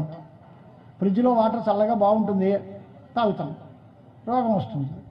డాక్టర్ గారి దగ్గరికి వెళ్తే ఫ్రిడ్జ్ మానేయండి అంటే అదేగా. ఇది సుఖమని భ్రాంతి పడ్డాం మనం, కానీ అది నిజంగా దుఃఖాన్నే ఇస్తుంది. దుఃఖాన్ని ఇచ్చేటువంటి వాటిని అన్నింటినీ సుఖజనకములుగా భ్రాంతి. అలాగే అనాత్మ వస్తువులను చూసి ఆత్మ వస్తువు అనుకుంటున్నాం, దేహాన్ని ఆత్మ అనుకుంటున్నాం. ఇదే భ్రాంతినే అవిద్య అని పిలుస్తారు. ఈ అవిద్యావశం వల్ల ఆత్మ కాని శరీరమును ఆత్మ అనుకోవడం వల్ల దాన్ని పూజించే వాళ్ళ మీద మమకారం, రాగం వస్తుంది. తత్పూజనాద్ రాగ, తత్పరిభవాద్ ద్వేష అని బ్రహ్మసూత్ర భాష్యంలో శంకరాచార్యుల వారు రాస్తారు. ఈ శరీరాన్ని పూజ చేస్తే, దీనికి ఏదో సన్మానం గండపెండేరాలు తగిలిస్తే, అమ్మో వీళ్ళు చాలా మంచివాళ్ళు, నా వాళ్ళు, కావాల్సిన వాళ్ళు. దీనికి చెప్పులు దండ వేస్తానంటే వాడివి కోపం. మనం అందరం అంటున్నాక ఏదో రాజు విగ్రహాల్లో లేదా మహాముఖ్యమంత్రుల్లో చెప్పి కొన్ని చోట్లలో పాలాభిషేకం చేశారంట, కొన్ని చోట్ల చెప్పులు దండ వేశారు, కొన్ని చోట్లలో శవదహనంలాగా దీన్ని తీసుకొచ్చి కాల్చారంట. ఏంటిది? గడ్డిబొమ్మ కాలిస్తే వీడు చచ్చిపోయినట్ట లెక్క అని అంటే ఆ గడ్డిబొమ్మ నేనే అన్నంత అధ్యాస. అదేదో పెద్ద ఆ గడ్డిబొమ్మ పోతే పోకపోతే నాకేం పోయిందంటే కృష్ణార్పణ. కానీ నా బొమ్మని కాలిస్తే నాకు ఇన్ఫీరియారిటీ కదా, నన్ను అవమానించినట్టే కదా. ఆ బొమ్మ మీద పాలు పోస్తే ఏమిటి లాభం? పాలాభిషేకం చేస్తే వీడికి ఒక్కడికి ఆ పాలు తాగిన తృప్తి వస్తుందా అంటే రాదు. కానీ వీడి దాహం తీరదు, ఆ ఖాళీ ప్రదేశము ఉంది కదా. నా శరీరం ఆకాశ శరీరం అండి అంటే ఆకాశ శరీరం బ్రహ్మ ఉపనిషత్తు ఆకాశ శరీరం కాగలది బ్రహ్మ ఒకటే, మంది కాదు. పార్థివ శరీరం. కారణం ఏమిటి అంటే ఎక్కువ పాళ్ళు ఇది ఉంది కనుక. పృథివీ భాగం ఎక్కువ, జలభాగం, తేజోభాగం, వాయుభాగం, ఆకాశ భాగం పరిమితంగా ఉంటాం. ఎంత పర్సంటేజ్ అండి అని అంటే 100లో 50 పాళ్ళు పృథివీ, మిగతా 50ని 4 ముక్కలు చేసి 4 12.5 చేస్తే అవన్నీ 4 భూతాలు. దీనికి పంచీకరణం అని పేరు పెట్టారు. పంచీకరణం అనేటువంటిది ఓ పుస్తకం శంకరాచార్యుల వారు రాశారు. దానికి సురేశ్వరాచార్యుల వారు పంచీకరణ వార్తికం అని వార్తికం రాశారు. మహానుభావులు ఎంత లోకానుగ్రహం చేశారో. దానిలో పంచమహాభూతముల యొక్క సమిష్టి రూపంగా ఈ దేహం పుడుతుంది అన్నారు. కాబట్టి నేను ఈ దేహం ఈ పంచభూతాలు కాదు అంటున్నాను అని ఆయన అభిప్రాయం. ఇది కలయికన్నాను కానీ ఒక్కొక్క విడిభూతం నేను ఆ దేహం అవుతుంది అని అనలేదుగా. మరి నువ్వు కేవలం విడివిడిగా కాదంటున్నావు, అదెందుకు అంటున్నావు? నేను భూమిని కాదు, నేను భూమి ఆకాశాది పంచమహాభూతముల యొక్క కలయిక కాదు అని నువ్వు ఆన్సర్ చెబితే ఇది దేహాత్మవాద ఖండనం కోసం చెప్పాను అని నువ్వు సమర్థించుకోవచ్చు. కానీ నువ్వు అలా అంటలేదు. నేను ప్రత్యేకంగా పృథివీ కాదు, నీరు కాదు, నిప్పు కాదు అంటున్నావు. ఇలా ఎవరు చెప్పారు అని అంటే అలా లేదు. కారణం ఏమిటి అని అంటే పృథివ్యాదులు యొక్క సంఘాతము ఆత్మ అనేటువంటి మాట ఉంది.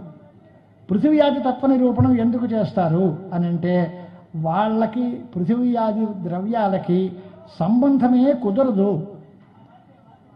పైగా వాటిని కలిపి ఓ ముద్ద చేసి ఓ గ్రూపుగా తయారు చేసేటువంటి మనిషి వేరే లేడు. సంఘాతము అంటే మనం విడివిడి పదార్థాలు ఉంటే దాన్ని అసెంబుల్ చేసి ఓ వస్తువును తయారు చేస్తాం. అవి కలిసే స్వభావంగా ఉంటే దాన్ని కలిపేవాడు వేరేగా ఉంటే వాటి సమూహం తయారవుతుంది. జరాసంధుడు కథ మనం విన్నాం కదా.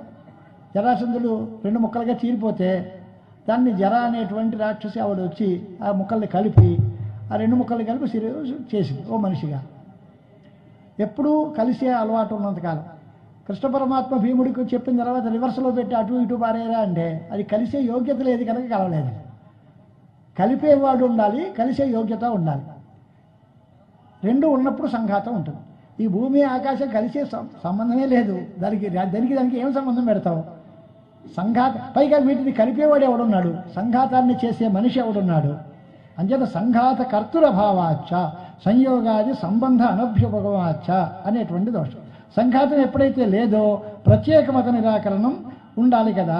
అంచేత భౌతిక దేహాత్మవాదాన్ని ఖండించడం కోసమే ఈ ప్రత్యేక భూత నిరాకరణం చేస్తున్నారు. అంతా ఎవరు చెప్పారండి? ఆయనే చెప్పారు. దేహం ప్రాణమపి ఇంద్రియాణ్యపి చలాం బుద్ధించ శూన్యం విదుః స్త్రీ బాలాంధ జడోపమాస్త్వహమితి భ్రాంతా భృసంవాదినః మాయాశక్తి విలాసకల్పిత మహావ్యామోహ సంహారిణే తస్మై శ్రీ గురుమూర్తయే నమ ఇదం శ్రీ దక్షిణామూర్తయే అన్నారు. ఒక్క దక్షిణామూర్తి అష్టకం ఒకటి సురేశ్వరాచార్యులు రాసిన మానసోల్లాస వ్యాఖ్యానంతో కనుక మనం పరిశీలన చేస్తే వేదాంత తత్వం అంతా వంటపడుతుంది. అదే భగవత్పాదుల యొక్క గొప్పతనం. బ్రహ్మసూత్ర భాష్యం 4 అధ్యాయాలు పండితులకి పట్టుకునేటువంటి పరిస్థితుల్లో చెప్పిన తత్వం అంతా హాయిగా సుఖంగా 8 శ్లోకాల్లో రాశారు. అది మరీ చిన్నగా ఉందండి, బాగాలేదండి అంటే శతశ్లోకి రాశారు, 100 శ్లోకాలు. దీంతో కూడా సాటిస్ఫై కాలేదండి ఉపదేశ సాహస్రి అని పెంచి 1000 గద్యపద్యాత్మకమైన 1000 భాగాలతో గ్రంథం రాశారు ఉపదేశ సాహస్రి అని. దానిలో కూడా నాకు తృప్తి లేదు అంటే అయితే రా కూర్చుందాం, వివేక చూడమని, విచారసాగరం ఇలాంటి పెట్టి అలాంటి ఆత్మప్రబోధం ఇలాంటివన్నీ ఆత్మబోధ వాటిల్లో కూడా లేదంటే అప్పుడు రండి భగవద్గీత భాష్యంలోకో బ్రహ్మసూత్ర భాష్యంలోకో రండి. బాబు మాకు చాలండి ఈ ఉపదేశం ఇంతవరకు చాలండి అంటే ఇక్కడ ఆగు. దేనికి ప్రమాదం లేదు. ఎంత లోతు వెళ్ళినా వెళ్ళచ్చు. లోతుకెళ్ళి బాగా ఈత కొట్టేవాడు ఒకడు ఉంటాడు, ఒడ్డు మీద చెంబుతో నీళ్లు పోసుకుని స్నానం చేసేవాడు ఒకడు ఉంటాడు. అసలంటూ నీరు అక్కడ ఉంటే స్నానం చేసే విధానాలు చాలా ఉంటాయి. మొలలోతు వెళ్ళేవాడు, మోకాల్లోతు వెళ్ళేవాడు, మళ్ళీ మొత్తం నది అంతా ఈదేసేవాడు, రకరకాలు ఉంటారు. ఆ నది అంతా ఈదేసేటువంటి వాళ్ళు సూత్రభాష్యాదుల్లోనూ వాటిలోనూ పరిశ్రమ చేస్తారు. వారు పారదృశ్యాట్. అలాంటి వారు ఎవరైనా ఉన్నారా అంటే ఒక్క భారతీయ తీర్థ మహాస్వాముల వారినే శాస్త్రాబ్ధి పారదృశ్యానం అని. ఈ శాస్త్రములనే సముద్రముల యొక్క పారం చూశారట వారు. ఆ విశేషణం ఆయనకే దక్కుతుంది అని సాక్షాత్తు విధుశేఖర భారతీ స్వాముల వారు రాసిన శ్లోకం అది. శాస్త్రాబ్ధి పారదృశ్యానం సంగహీనం తపోనిధిం భజే శ్రీ భారతీయ తీర్థ గురుం భద్రౌహదాయకం అని ఆయన భక్తితో ఆయన రాశారు శ్లోకం. దానిలో శాస్త్రాబ్ధి పారదృశ్యానం. కొంతమంది వెనకాల వాళ్ళలో ఏం చెప్తాం, పదవాక్య ప్రమాణ పారావార పారీణ అంటే ఆ 3 దర్శనాల్లోనూ పారావారం చూశారు అంటే ఈయన ఇది అది అని లేదు, శాస్త్రాబ్ధి అన్నారు. అన్ని శాస్త్రములు సముద్రాలు, ఆ శాస్త్ర సముద్రాలు అన్నిటి యొక్క అంతు చూసినటువంటి మహానుభావులు మన మహాసన్నిధానం వారు. అలాగా అంతు చూడాలి, అదొక పాండ్యం. అంతవరకు వెళ్ళలేవండి అంటే స్నానం చేసి రండి అంటే. కంఠదగ్నం, నాభిదగ్నం, అలాగా జానుదగ్నం. దగ్నచ్ అనేది ప్రత్యయం వ్యాకరణంలో. దగ్నచ్ అంటే లోతు, మొల లోతు. అది కూడా లాలేదండి అంటే కూర్చుని ఒడ్డు మీద కూర్చుని మార్జన చేసుకోండి అయ్యా, పవిత్ర సర్వావస్థాంగతో అని జలం నెత్తిమీద జల్లుకొని చాలు పోండి. అలాగా ఆ బ్రహ్మసూత్ర భాష్యం ఇంట్లో పెట్టుకుని దాని మీద ఓ పువ్వు పెట్టి, స్వామి ఈ జన్మలో నేను చదివే యోగ్యత లేదు, మళ్ళీ జన్మకైనా చదివే భాగ్యం పట్టించండి అని దండం పెట్టచ్చు. శంకరాచార్య వాంగ్మయాన్ని మనం పరిశీలన చేయాలి. శంకరుల వాంగ్మయం గురించి చెప్పాలి అంటే మళ్ళీ సైడ్ ట్రాక్ కొత్తదోకి పోతుంది. ఇది శంకరుల అద్భుతమైన వాక్కు. దానిలో చింతాసంతతి తూల వాతలహరి వేదోల్లస చాతురి సంసారాబ్ధితరీ అన్న భగవత్పాదీయ వాగ్వైఖరి. శంకర భగవత్పాదాచార్యుల యొక్క వాగ్వైఖరి సంసారాబ్ధి తరీహి అంటే సంసారం అనే సముద్రాన్ని దాటడానికి ఉపయోగపడే నౌక లాంటిది, నావ లాంటిది. ఆ వాంగ్మయాన్ని పట్టుకుంటే మనం సంసార సాగరం దాటి వెళ్ళిపోగలం అవతలే. అది లేకపోతే సంసార సాగరానికి యువతలే ఉంటాం తప్ప దిగుదామంటే దానిలో మునిగిపోతాం. ఒక అందమైన మాట రాశారు గంగ గురించి చెబుతూ, విద్యారణ్యుల వారే రాస్తారు. విష్ణు పాదోద్భవమైన గంగ ఉంది, అలాగే శంకరాచార్య స్వామి వారి యొక్క ముఖపద్మం నుంచి ఆవిర్భవించిన గంగ ఒకటి ఉంది. ఈ రెండు గంగలకి తేడా ఏంటి అని. విష్ణు పాదోద్భవ గంగలో మునిగితే మనం మునిగిపోవడమే తప్ప బయటికి రాము. ఈయన గంగలో కనుక మునిగితే సంసారంలోంచి బయటపడిపోతాం. ఆద్యా గంగ అని మొదటి గంగ వాళ్ళని ముంచుతుంది. ఈయన చెప్పినటువంటి భాష్యగంగ అనేది సంసారంలోంచి తేల్చేస్తుంది బయటికి, ఇంక సంసారంలో మొలక్కుండా చేస్తుంది. అంచేత భాష్యం అనేది గంగ కంటే పవిత్రమైనది, గంగ కంటే గొప్పది అని భక్తితో చెప్పారు. గంగను తక్కువ చేయడం కాదు ఈ ఉద్దేశంలో నహి నిందా న్యాయం అని న్యాయం ఉంటుంది. నహి నిందా నింద్యం నిందితం ప్రవర్తతే అపితు స్తుత్యం స్తోత్రం అని. దానికంటే ఇది గొప్పది అంటే ఇది గొప్పది అని చెప్పడం వరకే తాత్పర్యం. వాళ్ళందరూ చిన్నవాళ్ళు తక్కువ వాళ్ళు అని అర్థం కాదు. వ్రతానా ఉత్తమం వ్రతం అన్నామా, వ్రతములు అన్నిటిలోకి ఉత్తమ వ్రతం ఏది అంటే గణపతి పూజ అంట. మరి వరలక్ష్మి వ్రతం నాడు వచ్చినప్పుడు అదే గొప్పది అంటే, ఆ తర్వాత ఇంకో ఏదైనా క్షీరాబ్ది వ్రతం వస్తే అది గొప్పది అంటే, అన్నీ గొప్పవని ఎలా అంటున్నారంటే ఇది గొప్పదని చెప్పడమే తాత్పర్యం తప్ప అవన్నీ తక్కువ అని చెప్పడంలో మా ఉద్దేశమే లేదు. మా తాత్పర్యమే కాదది. ఎవరిని మేము నిందించాం, దేన్ని తక్కువ చెయ్యం, అన్నిటినీ ఆమోదంగా అనుభవిస్తాం అనే మాట చెప్పు. ఏవం దేహాత్మవాదం నిరాకృత్య శూన్యవాది మాధ్యమికమతం నిరాజస్తే నా గగనం అన్న. 4 భూతాలు చెప్పారు, 5వ భూతం గగనం అన్నారు. 5వ భూతం ఎందుకు అంటే మరి పంచభూతాలని నిరాకరించినట్టే కదండి అని. దానిలో తేడా ఉంది. 5 భూతాల్లోనూ మొదటి 4 భూతాలు దేహారంభకమైన భూతాలు, 5వది శూన్యం. శూన్యవాది మత నిరాకరణం కోసం నేను గగనం కాదు అన్నట్టు. పృథివీ తేజో వాయువులు 4 కాదు అనడం దేహాత్మవాది నిరాకరణం కోసం. మరి శూన్యవాదాన్ని పెడితే శూన్యవాదులు, క్షణికవాదులు, బౌద్ధులు మొదలైన వాళ్ళందరూ వాళ్ళ మతం నిరాకరించడానికి నేను దేహం కాదు అని. ఎందువల్ల అని అంటే శూన్యము అంటే లేదు, సర్వం క్షణికం, అసద్ లేదు అని. అస్థిత్యేవ ఉపలబ్ధవ్య అని ఉపనిషత్తు కనిపిస్తోంది. అది ఉంది అనే నువ్వు సాక్షాత్కరించుకో, ఉంది అని తెలుసుకో అని ఉపనిషత్తు చెప్తావు. నువ్వు లేదంట, మరి నీ మాటను నేను ఎలా గౌరవిస్తాను? వేదం చెప్పి ఉంది అంటే నువ్వు లేదంటూ ఉంటే నిన్న మాటను ఎలా గౌరవిస్తాను అని శూన్యవాది నిరాకరణ అన్నమాట. అసన్నేవ సభవతి అసద్బ్రహ్మేతి వేద చేత్ అస్థి బ్రహ్మేతి చేత్ వేద సంతమేనంతతో విదురితి అని తైత్రీయ శృతిలో వేదం చెప్తోంది. లేదు అనుకునేవాడు అసత్పురుషుడు, ఉన్నాడు ఆత్మ ఉంది బ్రహ్మ ఉంది అనుకునేవాడు సత్పురుషుడు. అస్థిత్యేవ ఉపలబ్ధవ్య, లేదని కాదు. ఇది మీరు చెప్పడం ఏంటంటే నేను అందరూ కనిపిస్తూనే ఉందిగా, ఉంది అని మాట నాకు తెలుసు. ఆత్మ ఉంది అని చెప్పక్కర్లేదుగా, ఉందిగా. కానీ ఏ రకంగా ఉంది, దాని విశేష స్వరూపం ఏమిటి అది తెలియదు. సరే ఆత్మ లేదని కాదు. ఇప్పుడు చూడండి, నేను ఎవరిని అని ప్రశ్న. నేను ఎవరిని అని ప్రశ్న ఏంటండి? నేనంటే తెలియదా నీకు? నేనంటే తెలుసండి, కానీ ఎవరినో తెలియదండి. నేను ఎలాంటి వాడినో తెలియదు. సామాన్యం తెలుసు, విశేషం తెలియదు. వాడు అన్నాం, వాడు అనే విషయంలో ఏ మనిషిని చూపించామో వాడు అన్నాం, వాడు తెలుసు. కానీ వాడు ఎవడు తెలియదు, వాడు ఏం చేస్తాడో తెలియదు, ఎక్కడి నుంచి వచ్చాడో తెలియదు. అలాగే ఆత్మ గురించి తెలుసు, కానీ ఆత్మ ఎక్కడి నుంచి వచ్చింది, ఆత్మ యొక్క నిజమైన స్వరూపం ఏమిటి, ఆత్మ ఎలా ఉంటుంది, ఆత్మను ఎలా పట్టుకోవాలి, ఈ వాటో మనకు తెలియదు. క్వైషతదాభూత్ కుత ఏతదాగాత్ అంటే బృహదారణ్యకంలో 2 ప్రశ్నలు. ఇది ఇంతకుముందు ఎక్కడ ఉండేవాడు, ఇప్పుడు ఎక్కడి నుంచి ఊడిపడ్డాడు వీడు. ఓ మనిషి ఇప్పుడు నిద్రపోతూ ఉంటే సుప్తోత్థిత పురుషుడు అంటాం. వాడు నిద్రపోతున్న మనిషిని లేపుతాడు. నిద్రపోతున్నంత కాలం వాడు పలకడు, లేచిన తర్వాత పలుకుతాడు. ఇప్పుడు ఈ పలికిన పెద్ద మనిషి ఇంతకు ముందు ఉన్నాడా లేడా, మరి అప్పుడు ఎందుకు పలకలేదు, ఇప్పుడు ఎందుకు పలికాడు, అప్పుడు ఎక్కడి నుంచి ఊడిపడ్డాడు వీడు, ఇంతకుముందు ఎక్కడి నుంచి వచ్చాడు, ఇప్పుడు ఎక్కడున్నాడు, ఇలాంటి ప్రశ్నలన్నీ ఉపనిషత్తుల్లో కనిపిస్తాయి. అలాగా శూన్యవాద నిరాకరణం కోసం ఇది ఖచ్చితంగా నేను ఆకాశం కాదు అని.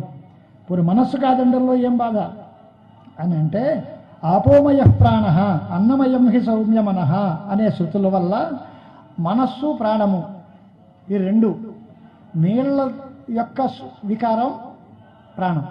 ఆపోమయ ప్రాణ, ప్రాణము అనేది నీటి వల్ల తయారవుతుంది, మనస్సు అనేది అన్నం వల్ల తయారవుతుంది. అంచేతనే ఇష్టం వచ్చిన ప్రతిదీ తినేస్తే మనస్సు 10 విధాలు పోతుంది. మనస్సు పరిశుద్ధంగా ఉండాలి అంటే ఆహారం పరిశుద్ధంగా ఉండాలి. తినే ఆహారం పరిశుద్ధమైతే మనస్సు పరిశుద్ధంగా ఉంటుంది. వెనకటికి ఒక కథ చెప్తూ ఉండేవారు. స్వాముల వారు భిక్షావటనం కోసం మన ఇంటికి వచ్చారట. వచ్చేటప్పుడు నాకేమి వద్దు వద్దు వద్దు అన్న పెద్ద మనిషి వెండి కళ్ళల్లో పళ్ళెం భోజనం పెడితే వెళ్ళి వచ్చి పట్టుకుపోదామనిపించింది వాడికి. అంటే ఎంత దుర్మార్గమైన ఆహారం అది, అది యజమాని పెట్టిన అన్నం ఎంత అపవిత్రమైనదో. వెంటనే ఆయనకు ఆలోచన మారిపోయింది. పాప ఈ వెండి సంచికి అంత సంచిలో పెట్టేస్తే బాగుంది వెండి కంచం అని దొంగతనం చేయాలన్నంత దురాలోచన వచ్చింది. అంటే తినే అన్నం ఎంత అపవిత్రమైంది అని కథ చెప్తూ ఉంటారు. అలాంటిది వచ్చిందా లేదా దాని తాలూకు పరీక్ష చేయొద్దు. ఆ స్వాములారి పేరు చెప్పండి, అడ్రస్ చెప్పండి, ఆయన ఇలా అన్నాడో లేదో వాకప్ చేస్తాం, ఇలాంటి మాటలు కాదు. అంటే అన్నం తినడం వల్ల, అన్నం వల్ల మనస్సులో ఆలోచనలు మారిపోతాయి, మనస్సు మారిపోతుంది. అన్నంకి మనస్సుకి సంబంధం ఏమిటండి అంటే అన్నమయంకి సౌమ్య మనః ఉపనిషత్తే ప్రమాణం. ప్రాణం ఆపోమయ. ప్రాణానికి మనస్సుకి తేడా ఏంటండి అని, ప్రాణానికి మనస్సుకి తేడా ఏంటి అని అంటే ప్రాణము అనేటువంటిది క్రియాశక్తి ప్రధానంగా ఉంటుంది, మనస్సు జ్ఞానశక్తి ప్రధానంగా ఉంటుంది. ఆలోచించడం మనస్సు వంతు, పని చేయడం ప్రాణం యొక్క. మంచి ఆలోచనలన్నీ వస్తాయి. దేహం నీరసంగా ఉండి కాళ్ళు కదపలేకపోతూ ఉంటే ఆకలేస్తే ప్రాణం పోతుంది రా బాబు నేనేం చేస్తానంటాడు. ఆలోచించడానికే శుభ్రంగా ఆలోచించేస్తాడు. నేను మనస్సు పనిచేస్తోంది కానీ ప్రాణశక్తి పోతోంది, ప్రాణం బలం లేదు. అంచేత ప్రాణం వేరు మనస్సు వేరు. కొన్ని దీనిలో ప్రాణం ఆత్మ అనుకుందాం, ప్రాణమయ కోశం భృగువల్లిలో ఇవన్నీ వరుసగా ఉన్నాయి. అన్నం బ్రహ్మే దివ్య జానాత్, ప్రాణో బ్రహ్మే దివ్య జానాత్, తర్వాత మనో బ్రహ్మే దివ్య జానాత్, విజ్ఞానం బ్రహ్మే దివ్య జానాత్, ఆనందో బ్రహ్మే దివ్య జానాత్ అని అన్ని రకాల కల్పనలు ఉపనిషత్తుల్లోనే చెప్పారు. చివరికి ఇవేవీ కాదు, బ్రహ్మపుచ్చం ప్రతిష్ఠ అని తర్వాత చెప్పారు. ఈ అన్నమయ, ప్రాణమయ, మనోమయ, విజ్ఞానమయ, ఆనందమయ కోశాలకి అతీతంగా ఉండేటువంటి ఆత్మస్వరూపం అది ఉంది వేరేగా. ఈ పంచకోశ అతీతమైనది, అది దేహత్రయ అతీతం, కాలత్రయ అతీతం. ఇందాక నుంచి మనం అధర్వశీర్ష ఉపనిషత్తు వింటున్నాం. త్వం దేహత్రయాతీత, త్వం కాలత్రయాతీత. మనకి మనుషుల్లో అవస్థాత్రయం, కాలత్రయం, దేహత్రయం ఇవన్నీ ఉన్నాయి. స్థూల సూక్ష్మ కారణ దేహాలని 3 దేహాలు. స్థూల దేహం, సూక్ష్మదేహం, కారణ శరీరం 3. ఈ శరీరాలు 3 కాదు. అలాగే జాగ్రత్త, స్వప్న, సుషుప్తి అవస్థలు 3. కానీ ఈ 3 కంటే అతిరిక్తమైనది ఆత్మ. అవస్థాత్రయ అతీతము, కాలత్రయ అతీతం. భూత భవిష్యత్ వర్తమానములు అనే కాలములు పరిమితమైన ఉత్పత్తి పొందిన వాటికి ఉంటాయి. ఆత్మకి భూతం లేదు, భవిష్యత్తు లేదు, ఇది ఎప్పుడూ ఉండేది. దానికి భూతం ఏమిటి, అయిపోయింది అంటే భూతం, రాబోతుంది అంటే భవిష్యత్తు. భూతం లేదు, భవిష్యత్తు లేదు, కాలత్రయాతీతమైనది ఆత్మ. ఆ రకమైనటువంటి నిర్ణయాలన్నీ మనకు కనిపిస్తాయి. కనుక మన ఆత్మవాద నిరాకరణం, ప్రాణాత్మవాద నిరాకరణం చేయాలి. దానికోసం చెప్పారు, నేను మనస్సు కాదు, నేను ప్రాణం కాదు. నా ప్రియేంద్రియాణ్యపి తద్విద్ధి తతో వశిష్ఠ. ఈ శ్లోకంలో మనస్సు నిరాకరించారు అన్నాడు. ఎప్పుడైతే మనస్సు కాదన్నాడో మనస్సులో పుట్టే క్షణిక విజ్ఞానం కూడా కాదు అని తేలిపోయింది. క్షణిక విజ్ఞానవాదులు బౌద్ధులు. క్షణిక విజ్ఞానవాదం మనస్సులో ఒక్కొక్క క్షణంలో ఒక్కొక్క విజ్ఞానం వస్తుంది. ఆ విజ్ఞానం పుట్టిపోతుంది, తర్వాత విజ్ఞానం మళ్ళీ కలుగుతుంది. అలాగా సర్వం క్షణికం, సర్వం శూన్యం. వాటిల్లో ఉండే అవాంతర భేదాలు, వాళ్ళు 4 రకాలు: సౌగతులు, సౌత్రాంతికులు, వైభాషికులు, బౌద్ధుల్లో 4 రకాలు. అలాంటి మతాలు అన్నీ ఆయన కాలంలో ఆయనకి తెలుసు కనుక వాటిని అన్నిటినీ స్పృశిస్తూ వాటన్నిటికీ సమాధాన గ్రంథంగా అది కాదు, ఇది కాదు, అది కాదని. మనకి ఈ కాదు కాదనడం తెలిసిందే తప్ప ఎందుకు కాదంటున్నాడు అనేది తెలియదు. ఏది కాదంటున్నాడు, ఎందుకు కాదంటున్నాడు, ఈ కాదండంలో వెనకాలండే నేపథ్యం ఏమిటి? నేను భూమి కాదు అంటే ఉద్దేశం ఏమిటి అంటే దేహాత్మవాద నిరాకరణం చేయడం ఉద్దేశం. నేను ఇంద్రియాలు కాదు అంటే ఇంద్రియాత్మవాది చార్వాక ఏకదేశ మతాన్ని ఖండించడం కోసం ఉద్దేశం. అలాగే మనో నిరాకరణం చేయడం అంటే క్షణిక విజ్ఞానాత్మవాది బౌద్ధ మత నిరాకరణం కోసం ఈ మాట అన్నారు అనేటువంటిది చాలా స్పష్టమైనటువంటి విచారణలు అన్నీ ఉన్నాయి. ఇప్పుడు దీని తర్వాత సిద్ధాంతంలో పోనీ అలా కాదు, తద్గుణములే దేహము ఉపాదానం కాదు, రైటే. దేహమందు ఉండేటువంటి శబ్ద స్పర్శ రూపరస గంధాలనే గుణాలు ఉంటాయిగా, వాటి వల్ల అవే ఆత్మ అని అనుకోకూడదు. పంచతన్మాత్రలు అంటాం, అవే ఆత్మని ఎందుకు అనుకోకూడదు అని అంటే దాన్ని ఖండనం కోసం తద్గుణావాన్, ఇవి వాటి యొక్క గుణములు, ఇవేవి నేను ఆత్మ కాదు. ఎందువల్ల అని అంటే ఇదానీం పశ్యామి శృణోమి ఇత్యాది అనుభవాలు ఉన్నాయి. నేను ఇప్పుడు చూస్తున్నాను, ఇప్పుడు చూస్తున్నాను అంటే ఈ క్షణంలో ఉన్నది, అప్పుడు లేదనే అర్థం. మరి ఇప్పుడున్నది అప్పుడు లేనిది అంటే ఒక కాలానికి పరిమితంగా లోబడి ఉన్నదేగా, పరిచ్ఛిన్నం. ఆత్మ అపరిచ్ఛిన్నం, ఒక కాలానికి కట్టుబడి ఉండేది కాదు. ఈ కాలంలో ఉంది, ఆ కాలంలో లేదు అనడం కుదరదు. ఈ గుణం ఇప్పుడు వచ్చింది, తర్వాత పోయింది అనొచ్చు. ఎలా ఉంటుందండి? మనకి అందరికీ అనుభవంలోనే కనిపిస్తాయి. మామిడికాయలు కావులో వేస్తే మనం పెట్టేటప్పుడేమో ఆకుపచ్చగా గట్టిగా ఉంటాయి, తీసేసరికి అది పసుపు పచ్చగా మారి పెద్దగా తయారవుతాయి. రూపం మారిపోయింది, రంగు మారిపోయింది, స్పర్శ మారిపోయింది. ఏమిటండి ఇవన్నీ అంటే పాకవశం చేత మారుతూ ఉంటాయి. విజాతీయ తేజస్ సంయోగం వల్ల పూర్వతమైనటువంటి ఆకుపచ్చటి రూపం పోయి పచ్చగా మారుతుంది, గట్టిగా ఉండే స్పర్శ పోయి మెత్తగా మారుతుంది, లోపల ఉండే పులుపు పోయి తీపి వస్తుంది. అన్ని చోట్ల మారిందా అండి అని? అన్ని చోట్ల అన్నీ మారాలని నియమం లేదు. కొన్ని చోట్ల రంగు మారుతుంది, రుచి అలాగే ఉంటుంది. పచ్చగా బంగారంలాగా ఉంది కదా అని బాగా డబ్బు పెట్టి కొంటాం, నోట్లో పెట్టుకోలేనంత పుల్లగా ఉంటాయి. అలా పచ్చగా ఉన్నాయి కదా వదిలేస్తాం, ఆకుపచ్చగా ఉన్నాయని. అవి తీయగా మధురంగా ఉంటాయి. మనం ఏం చేస్తాం? వాటి స్వభావం, దానిలో రంగు మాత్రమే మారింది, రుచి మారలేదు. లేదా అన్నీ మారాయి, లేదా ఏదీ మారలేదు, మన ఇష్టం. అది లోక స్వభావం చేత ప్రకృతికి నియంత్రితమై ఉంటుంది. అలా ఉంటుందా అండి? ఉంటుందండి, ఎందుకు ఉండదు? ఆవు గడ్డి తింటుంది, పాలు ఇస్తుంది. పోనీ ఆ గడ్డి మనం తింటామంటే పాలు వస్తాయా? అంటే మనం తింటే రావుగా. అది గోజఠడానికే ఉంది ఆ శక్తి. గడ్డి తింటే గడ్డిని పాలగా మార్చే శక్తి కేవలం ఆవు యొక్క జఠరానికే ఉంది. అలాగే ఓ తల్లి బిడ్డకి ప్రసవం చేసింది, బిడ్డకి జన్మనిచ్చింది అంటే మాతృగర్భానికి ఉంది ఆ స్థాయి. అంతేగాని ఒక పెద్ద ఇప్పుడైతే టెస్ట్ ట్యూబ్ పీరియడ్ వచ్చాయి అనుకోండి, కానీ ఇలాగా ప్రతి చోట బీరువాలో రాలం పెట్టామంటే దానిలోంచి బిడ్డలు వస్తాయని రారు కదా. దేనికి ఏ వస్తువు ఎక్కడ పుడుతుంది దానికి ఒక వ్యవస్థ, ప్రతినియత దేశ కాల నిమిత్త క్రియా ఫలాశ్రయం అంటే అలాంటిది. అంటే దానికి ఒక పర్టికులర్ ప్లేసెస్ ఉంటాయి, ఒక దోషం ఉంది, ఒక కాలం ఉంది, ఒక పర్టికులర్ కర్మ ఉంది, క్రియ ఉంది, ఫలం ఉంది, అవన్నీ మారిపోతూ ఉంటాయి. ఒక్కొక్క దానికి ఒక్కొక్కటి వ్యవస్థగా ఉంది. అది ఇప్పుడే ఎందుకు వచ్చింది అని మనం అడగలేము. దాని తాలూకు అది మామిడి పళ్ళు వేసవకాలంలోనే ఎందుకు వచ్చాయి, సీతాఫలం పళ్ళు వర్ష ఋతువులోనే ఎందుకు వచ్చాయి, అవి ఇప్పుడు ఎందుకు రావు అంటే మనం తయారు చేస్తే మన ప్రారంభం చేత వస్తాయి, అవి రోగాల్ని తెస్తాయి. అంచేత ప్రకృతి స్వభావం చేత ఏది ఎప్పుడు వస్తుందో దానికి ఒక నియతమైన కాలం ఉంది, నియతమైన ఆకారం ఉంది. అది అలాగే ఎందుకు ఉండాలంటే పొట్టకాయ పొడుగ్గా సన్నగా ఉంటుంది, గుమ్మడికాయ లావుగా ఎర్రగా పొట్టుగా బొద్దుగా ఉంటుంది. గుమ్మడికాయ పొట్టకాయలాగా ఎందుకు లేదండి, పొట్టకాయ గుమ్మడికాయలా లేదండి మనం ఎలా అంటాం? దాని స్వభావం అది, దీని స్వభావం ఇది. అంచేత దాన్ని మనం మార్చలేం, ప్రకృతి నియంత్రితమైలు ఉంటాయి. అంచేత ఆ గుణాలు కూడా కాదు. ప్రత్యేకము ఇంద్రియములు ఆత్మ కాదు. ఇప్పుడు ప్రత్యేక ఇంద్రియాల ఆత్మ అంటే వచ్చే ప్రమాదం ఏమిటి అని అంటే, చూసింది కన్ను, చెప్పేది నోరు. చెప్పే నోరు చూడలేదు, విన్న చెవి మాట్లాడదు, చూసిన కన్ను పలకదు. మరి మనం చూసాం, విన్నాం, మాట్లాడుతున్నాం. వీడెవడు? మాట్లాడేవాడు ఎవడు? చూసినవాడా, విన్నవాడా అంటే ఏది కాదనాలి. కానీ మనం ఏమంటున్నాం? నేనే విన్నాను, నేనే చూశాను, నేనే చెబుతున్నాను. ఇవన్నీ ఈ నేనంటే ఎవరు? కన్నా, చెవ్వ, నోరా, ఏది? మూడు ఒకటేగా ఉన్న వాళ్ళొస్తున్నాగా. నేనే విన్నాను, నేనే చూశాను, నేనే మాట్లాడుతున్నాను. ఈ మూడు నేనే అంటున్నాం. ఈ మూడు రకాలు విడివిడిగా ఉన్నాయి. అంచేత ఇంద్రియాత్మవాదం తప్పు. మరి ఏం చేయాలి అంటే ఇంద్రియాలని సాధనాలుగా తీసుకోండి. అవి వద్దనలేదు మేము, కానీ అవి కాదు తెలుసుకున్నవి. వాటితో ఈ పని చేసాం. వంట చేసిన మనిషి ఉంటారండి. నేను గ్యాస్ స్టవ్ వండాను, లేదా కట్టెల పొయ్యితో వండాను, కుంపటి మీద వండాను అంటే నేను కుంపటి, నేను గ్యాస్ స్టవ్ అంటే అలాగా.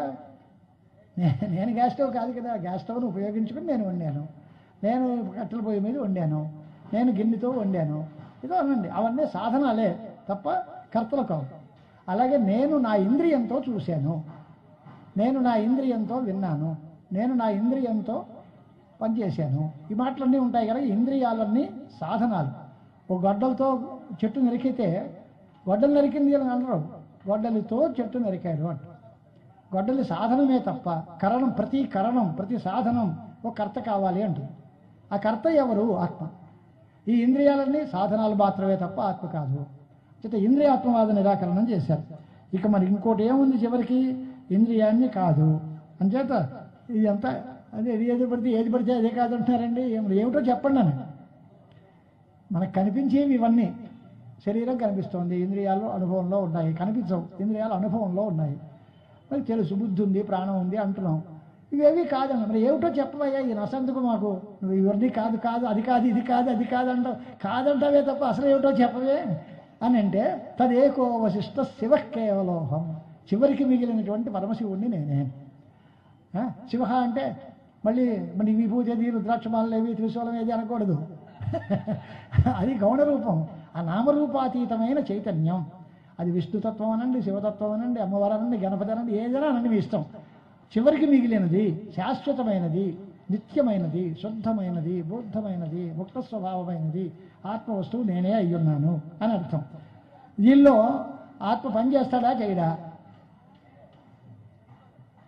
లేదా ఫలితాన్ని అనుభవిస్తాడా, అనుభవించడా? ఈ ప్రశ్నలు. దర్శనాల్లో రకరకాల సిద్ధాంతాలు ఉంటాయి. ఆత్మకర్త భోక్త కూడా అవుతాడు అంటే వాడు చక్కగా వండుకు తింటాడు. ఇంట్లో ఒకడు స్వయం పాకం చేసుకునేవాడు ఉన్నాడు అనుకోండి, వాడికి కావాల్సింది వాడు వండుకుంటాడు, శుభ్రంగా తింటాడు. వండుకోవడం వాడి పనే, తినడం వాడి పనే. ఇంకొక మనిషి ఏంటి, వండడం ఆవిడ వంతు, తినడం మా వంతు.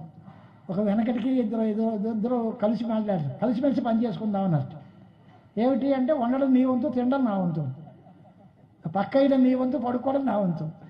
డబ్బు తేవడం నీ వంతు, ఖర్చు పెట్టడం నా వంతు. మంచి వాటా బాగా వేశారు రాను. అలాగా పని చేయడం నీ వంతు, అనుభవించడం నా వంతు. కర్తృత్వం నీది, భౌతృత్వం నాది. సాంఖ్యుల పదం. ప్రకృతి కర్త్రి పురుషస్తు పుష్కరఫలాశవన్ నిర్లేప. ఇల్లదికి పల్లుళ్ళలాగా హాయిగా వాళ్ళ కుర్చీలో కూర్చుని పేపర్ చదువుకుంటూ కాఫీ వచ్చా, టిఫిన్ వచ్చిందా అంటుంటాడు. ఏం చేసేవాడు? ఏం చేయడు. వాడికి దమ్మిడి లేదు, పని చేయడు, డబ్బంతా ఆవిడిది.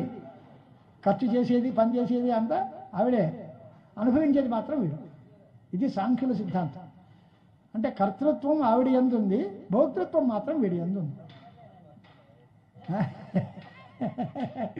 అలాగే కర్తాభోక్త రెండూ అవుతాయి అని ద్వైతులు, తార్కికులు ఏం చేస్తారు? వాడేం చేస్తాడు? ఆత్మకర్త భోక్త. ఆత్మే పని చేస్తుంది, ఆత్మే అనుభవిస్తుంది. మరి కర్తృత్వం లేదు కానీ భోక్తృత్వం ఉంది, అలాగా భోక్తృత్వం కూడా లేదు అన్నారు వేదాంతం. అది పని చేయదు, అనుభవించదు. నాహం కర్త నాహం భోక్త. నేను కాదు. కామకర్త నాహంకర్త. కామకారయిత నాహంకారయిత. నేను చేయట్లేదు, చేయించట్లేదు. ఈశ్వరుడు చేయిస్తున్నాడు. ఆయన జరుగుతోంది. నేనేదో నిమిత్త మాత్రం అంతే తప్ప నేను చేస్తున్నాననే భావన నాకు లేదు. నేను చేయట్లేదు. అనుభవిస్తున్నావా? నేను అనుభవించట్లేదు. అదేంటయ్యా అనుభవిస్తున్నావు కదా. అంత మనస్సు అండి. బంధమోక్షం మనస్సంస్థవు అనే మాట ఉంది. బంధమోక్షములు రెండు మనస్సుకి సంబంధించిన విషయాలు. అంతేగాని ఆత్మకి బంధము లేదు, మోక్షము లేదు. కాదండి, ఆత్మకి మోక్షం రాదా? ఆత్మ నిత్యముక్త అంటున్నాక మోక్షం అంటే ఏంటి? విడుదల. విడుదల ఎప్పుడు? బంధం ఉంటే కదా. బంధమే లేదు అంటే, బంధం లేకపోతే మోక్షం ఏమిటి? ఇక వాడు బద్ధుడే కాకపోతే బంధం లేనప్పుడు విడుదల ఎందుకు? నాకు బెయిల్ ఇవ్వండి అని ఎవడు అడుగుతాడండి? మనందరం అడుగుతున్నాం, కోర్టులో బెయిల్ పిటిషన్ వేస్తాం. ఎవరి మీద అరెస్ట్ వారెంట్ జారీ అయిందో, ఎవరిని జైల్లో పెడతారో వాడికి బయటపడడానికి ఏదో కావాలి. అంతే తప్ప బంధమే లేనివాడికి మోక్షం ఎందుకు? బంధం లేకపోతే మోక్షం అక్కర్లా. మరి ఆత్మ బంధమా కాదా అంటే ఉందండి అన్నాం అనుకోండి, బంధం ఉంటే పోవడం ఎలాగా? బంధం నిత్యమైతే పోదు, బంధం లేకపోతే మోక్షం పనే లేదు. ఏం చేయాలా అని అంటే, బంధమోక్షాలు రెండు మనస్సులో ఉన్నాయ్యా, ఆత్మకి ఏమీ లేవు. మరి దానికైతే బాగుంది, వాడిని జైల్లో పెడితే నీకేం బాధ అని అంటే, అది వాడు వేరు నేను వేరు అనే జ్ఞానం లేదు, అదే నేను అనే తాదాత్మ్య అభిమానం ఏడిచింది.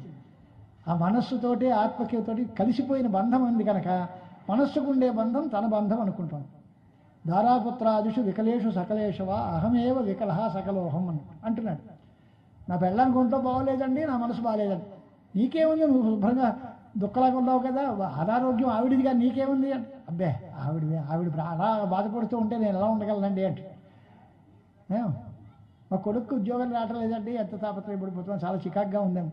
నీ కొడుకు ఉద్యోగం రాకపోతే నీకే అని అంటే అధ్యాస.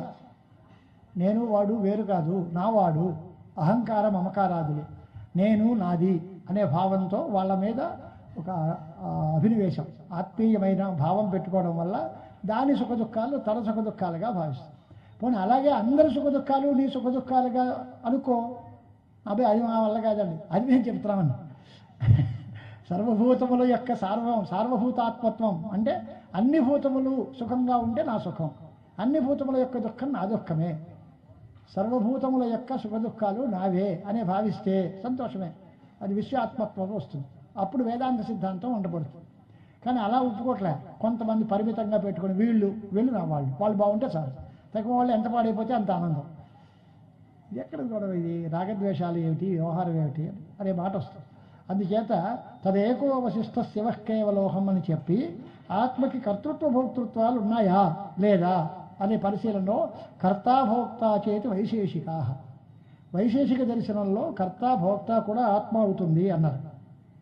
వాళ్ళు తార్కికులు, ప్రభాకర మీమాంసకులు వాళ్ళందరూ కూడా అదే దారిలో చేశారు.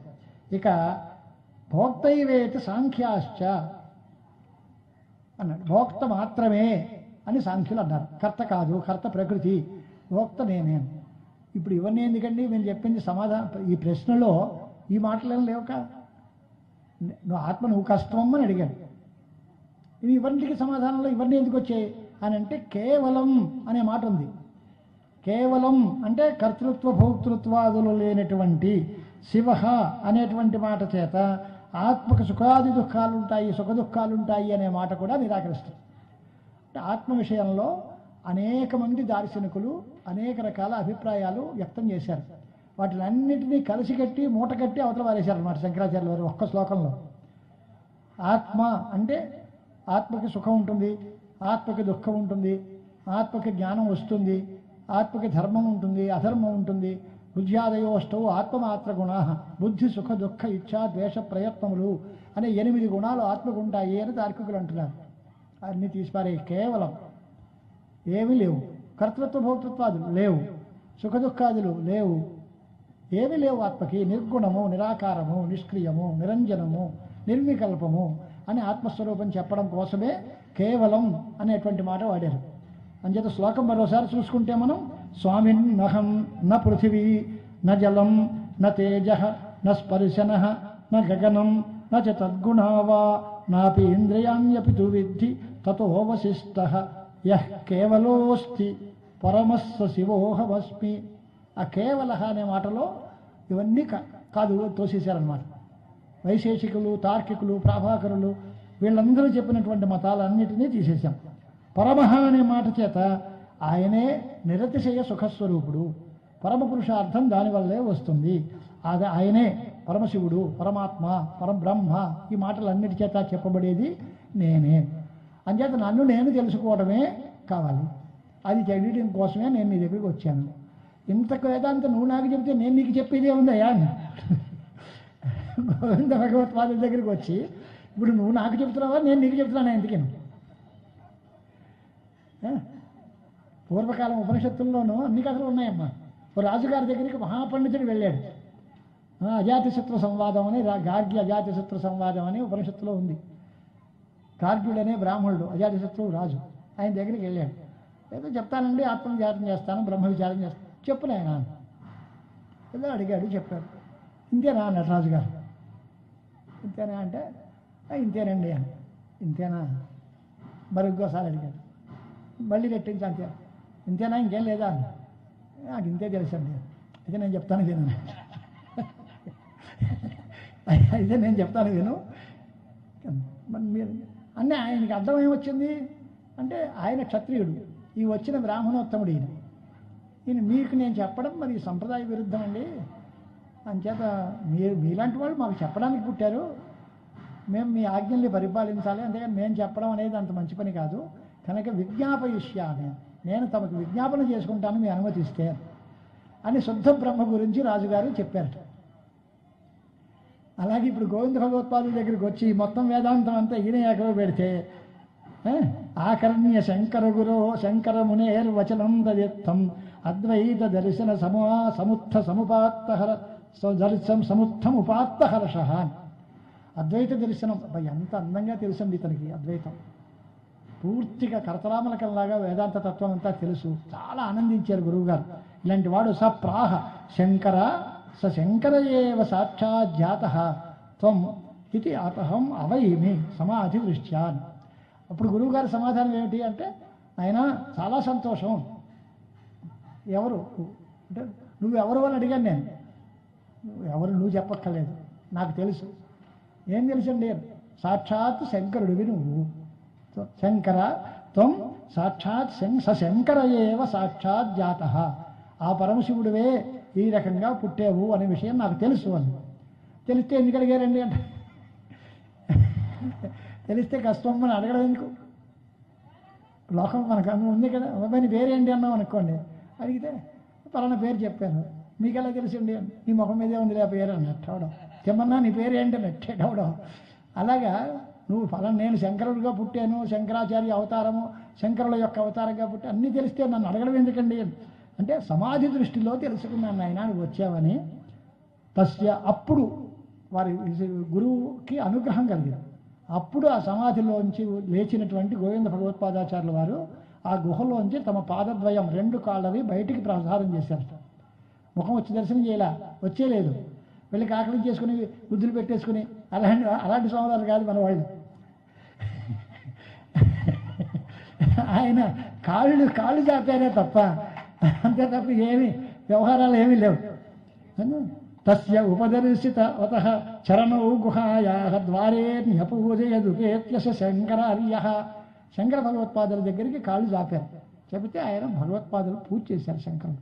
దండం పెట్టి అప్పుడు ఆచారయిత్యుపదిదేశ ఏతసత్ర తస్మై గోవిందపాద గురవే స గురుర్యతీనాం.